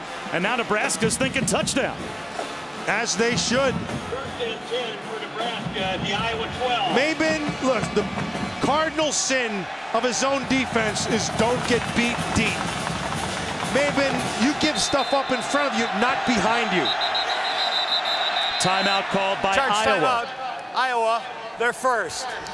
So now Kirk Ferentz thinking the same thing that Bo Pelini was thinking. I might need some time for my offense. While we have an opportunity, let's go back to John Saunders.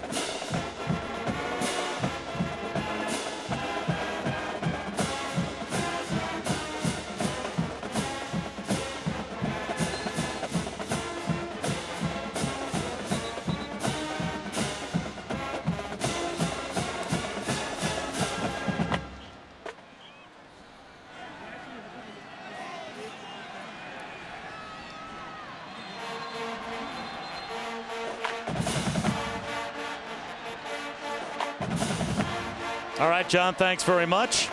Well, that very interesting news. That's really step 1. Step 2, a much bigger step, Matt. What team would be willing to take on maybe the PR nightmare of signing Ray Rice? We'll see if that plays out before the end of the season. Now what plays out in the last 58 seconds here at Kinnick Stadium? Now if you're going to have some pressure, now's the time. You got a short field, and they're a lot easier covered. But keep your eyes on Amir Abdullah. Quarterback draw. Armstrong. Inside the 10, down to the 7-yard line. Does Iowa think about spending another timeout? Well done by Alston. All that matters here, if you're going to have points, it has to be 3. It can't be 6 for Iowa. Now Iowa will let the clock wind down. 2nd and 5. Amir Abdullah right up the middle. Just short, it looks like, of the first down. Brought down by Jordan Lomax. They can pick up a first down inside the 2-yard line. They're going to take a timeout. So that will be the 2nd timeout called by Nebraska. Nebraska, they're second. This will be a 30-second timeout. So now for Iowa, this is it. So you're down here. It's what, 3rd down. You've got to stop them on this 3rd down, and you have a couple problems. 1 is Amir Abdullah getting to the edge. I don't believe inside. 2 is Armstrong's feet on the edge, being able to extend the play. And then you have to be able to hold coverage. What I would do is I would go with a tight man coverage, and this is the time to run your blitz. It's going to handle all your run gaps, and it's also going to account for any kind of, you have to put somebody on that quarterback. You have to be able to account for him.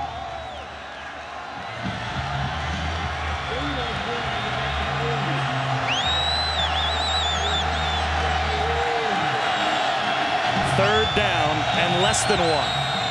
Nebraska gets it inside the 2-yard line. They can pick up a first down. Look at the depth of this guard. See if he doesn't pull around. And now a timeout called by Iowa before the snap. Charge timeout. Iowa, they're second. This will be a 30-second timeout. So now both teams down to only 1 timeout left. 20 seconds to go. Bob Wischusen, Matt Millen, Quinn Kesnick. This has been one fun football game. And now you start to think about if Nebraska doesn't score a touchdown, but they just pick up the first down. The clock stops. You still have a timeout left. Do you run up? Do you spike it? Do you run a play as soon as they set the ball ready for play? What do you do maybe to preserve that timeout? So if you're inside the 2-yard line, you still have the full playbook at your disposal. Yeah, so let's say this is going to take maybe 5 seconds. You're down to 15 seconds. I use my last timeout. Okay. I make my choice. And then from there, it's a tough choice. If you do go for it, you can throw it. That would stop the clock, or it's a touchdown. And then you have the opportunity for one more play and kick it if you have to. Now they line up in the pistol. Abdullah is the tailback on 3rd down and 1. He takes the handoff. The pile moves. Where do they spot the football? Short. He's short. And if he's short, it's no decision for Bo Pelini. You let the clock wind down, you call your timeout, you try and tie the game. Yeah, it looks like he took the timeout with 12 seconds, and they'll kick it. And that's a great job of Iowa's defensive front of coming through when they had to. It was going to be Amir Abdullah to the inside, and big Carl Davis on the inside, along with his friends, did a great job. There were so many of them, I didn't know who to pick. He and his buddies. Well, it's the interior of that defensive line that the Hawkeyes have leaned on all season. That's their strength. Here's the key. See, he had to get doubled. Carl Davis handled not one, but 2. Beat the first one, then Thurston had to come and get to him. And because Thurston did, that allowed the pressure off the backside to be able to come through, and Drew Ott eventually got into it. Now, in case you're wondering, this is really nothing more than an extra point. But will it be a gimme for Nebraska? Well, they've had a long field goal missed and a field goal blocked in this game. So again, the ball spotted at the 3-yard line. So this is, for Drew Brown, nothing but an extra point in terms of distance. But a lot more riding on this kick than your average extra point. 20 yards away to try and tie the game.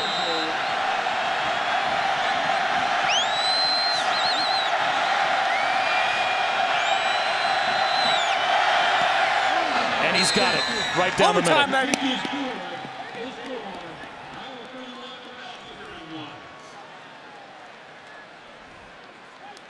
This game, Matt, has been full of miscues, but there's something to be said about football teams that keep on overcoming their own miscues, making plays.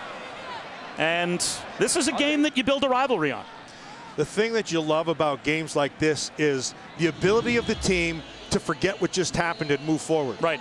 So yeah, we made a lot of mistakes today, and I missed tackles, and we had block kicks, and we had fumbles, and we had everything that you had that loses games. But here we are with 8 seconds left. You know what matters?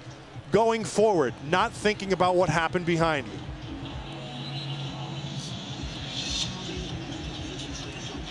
Tell you what, that Carl Davis played himself a pretty good football game here today. Well, both defenses, if you think about the mistakes on special teams and the turnovers, both defenses dealt with sudden change today very, very well. There are a lot of stops at moments in the game where after a turnover, one or the other, certainly Iowa, had a chance a couple times to put the game away, and the Nebraska defense got some big stops. Even on this last drive, Nebraska has them on the ropes, and they have to stop them inside the 10-yard line, and they come up with a big 3rd down. And now we got a tie game. Squib kick. And running it forward all the way out to about the 48-yard line is Chad Gilson. 3 seconds to go. Well, this is at least in a position for Iowa based on the return by Gilson, one of the up protectors, that maybe if Rudock leans into a throw, he can throw it the distance before overtime. Now, if your kicker, if you had a really strong-legged kicker. Wow. Right here. That'd be a really strong leg kicker. It would be a strong leg. It would be 67 yards. Boy, from here it would be almost 70 yards. Yeah, it would be 70 yards. Now, Rudock's going to go out there First and 10 for the Hawkeyes at their 40. most likely just try and hoist one as far as he can.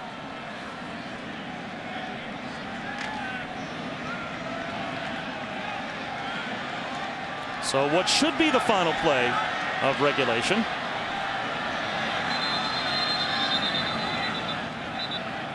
And a timeout called by Iowa. They will spend their last timeout here. Charge timeout, Iowa. Their 3rd and final timeout. Should be a 30-second timeout. For Nebraska, other than the Hail Mary working, the only nightmare scenario here is you commit a penalty.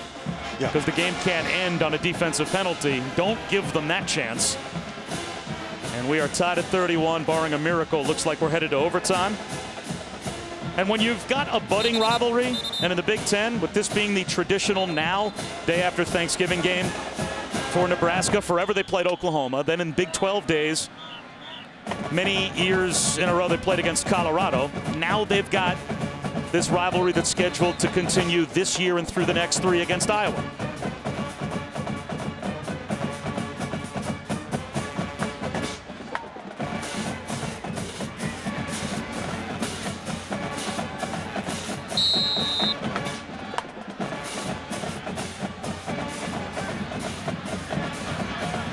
Same formation for the Hawkeyes.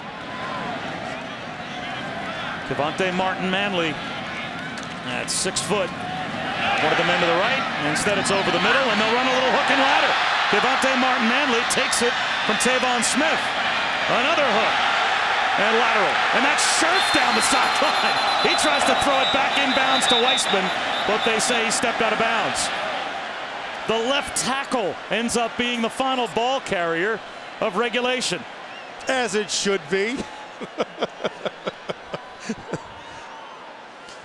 Scherf's mad. He thought he had a chance to high step into the end zone.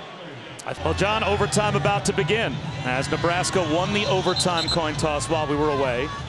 And they deferred, so they will put Iowa's offense on the field first. 31 all, and give the Huskers a lot of credit. They were down 24-7.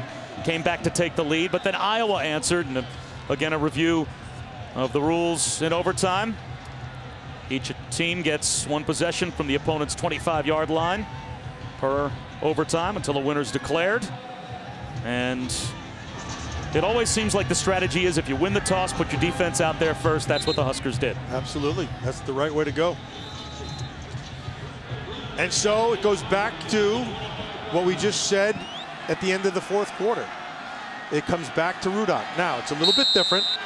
This opens up your run game a little bit more. And if it's Weissman, which it is, you've got to get him going with his shoulders squared to the line of scrimmage. Flag down and a false start on the first play. Looks like Hamilton jumped, number 82. False start. Offense number 82. 5-yard penalty.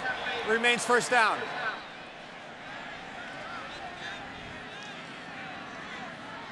With the penalty, it brings up a first and 15 for the Hawkeyes at the 30-yard line.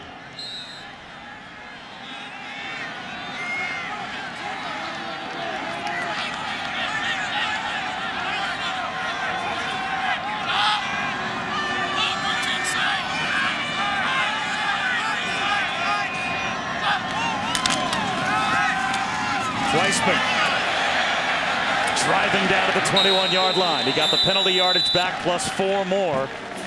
So 1st and 15 now becomes 2nd and 6. That's a big running play for Iowa. That's a big difference. Yeah, now you're in 2nd and manageable, and you can get to 3rd and manageable.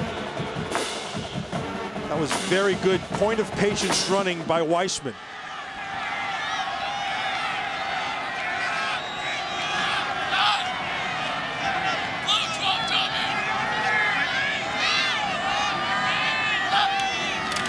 Again, it's Weissman. This time grabbed around the shoulder pads by Zaire Anderson. So it brings up a big 3rd down on this opening possession of overtime just inside the 20-yard line. Bob Wischusen, Matt Millen, Quint Kesnick here in Iowa City. Extra football between the Huskers and Hawks. And who knows how this game might end with all the different momentum swings and miscues we've had. Do you bring pressure here if you're Nebraska expecting a Rudock throw? I would. They haven't. They rush 4. Rudock protected, finds Doozy. Flag down in the secondary. If the play stands, it's a first down to the 12-yard line. This is going to go against Nebraska. Looked like there was a hold on Doozy.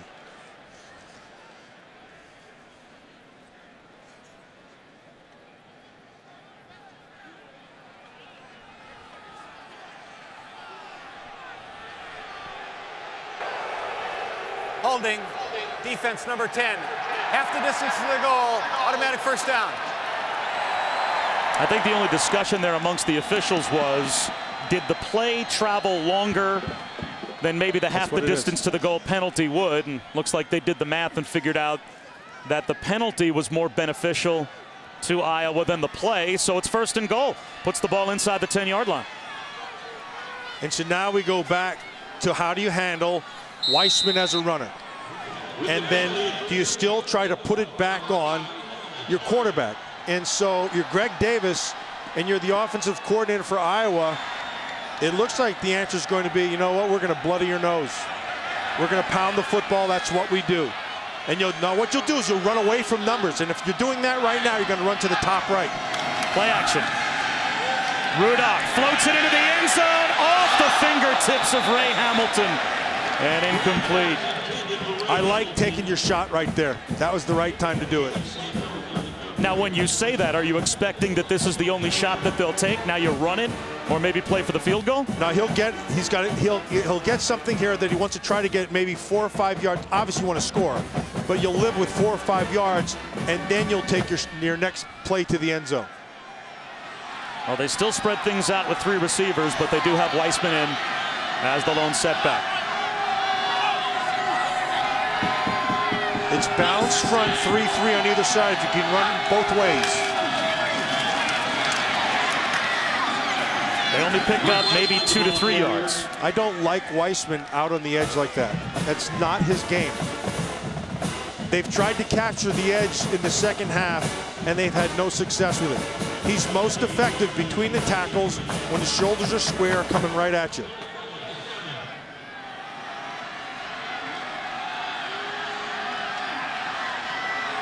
Now you have to get to the end zone, and you got to kick the 3. Manley's the guy, number 11. Keep your eyes on him. Doozy on 3rd down. Feels the pressure. Floats it in the end zone. Incomplete. Wow. Crowd looking for a flag, as is Doozy. No flag out. The Huskers get a stop inside the 10. And here comes the field goal unit for Iowa. So now Nebraska will know exactly what they need to do offensively. And Zaire Anderson, he's had a great game here today, but this coverage may have been the best one. And does he have a little bit of hold to him? Yeah, just a tad down low. Let me tell you, all you young defenders out there, if you're going to grab, you grab down low by the waist. That generally doesn't get called. 25-yarder. Kane puts it up and puts it through. So now Nebraska gets the football, and a touchdown would win it for the Huskers.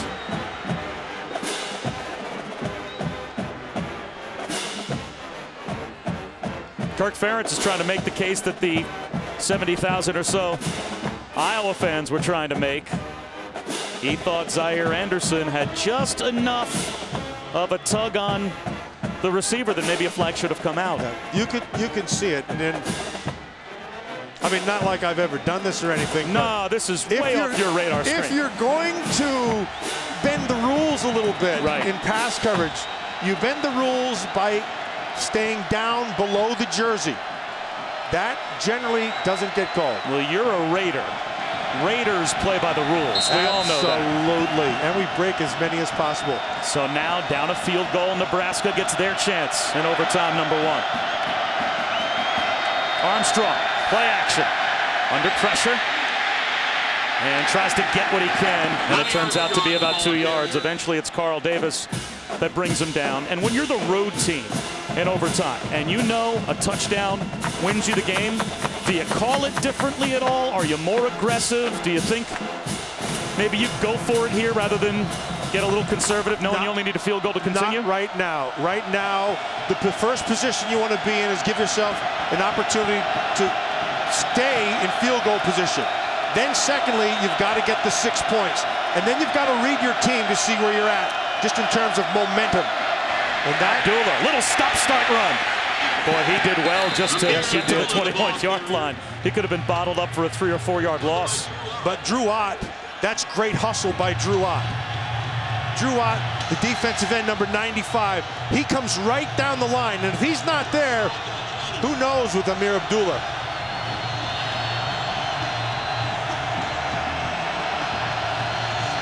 You have to account for the feet right here of Armstrong.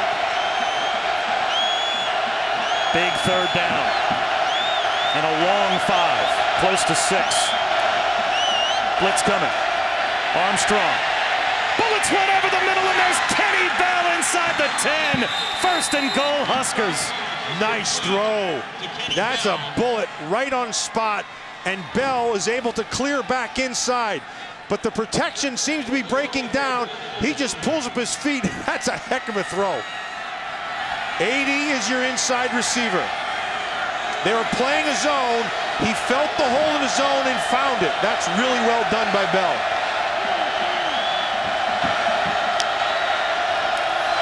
Play action. Armstrong on a rollout. Throws one to the pylon. It's bobbled, and it's held on to. Kenny Bell's got a touchdown. Nebraska wins it in overtime. That overtime win is on Armstrong because it was his feet that made the play. Now the officials are getting together. Will they review to make sure that Kenny Bell had complete control of the football before he stepped out of bounds?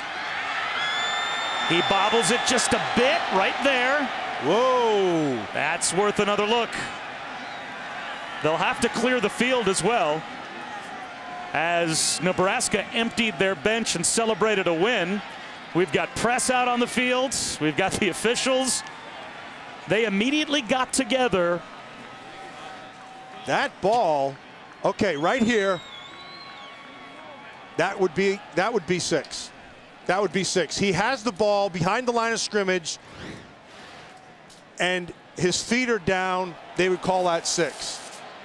Well, it was ruled a touchdown on the field. After review, the ruling on the field's confirmed. Touchdown. And there it is. Game over.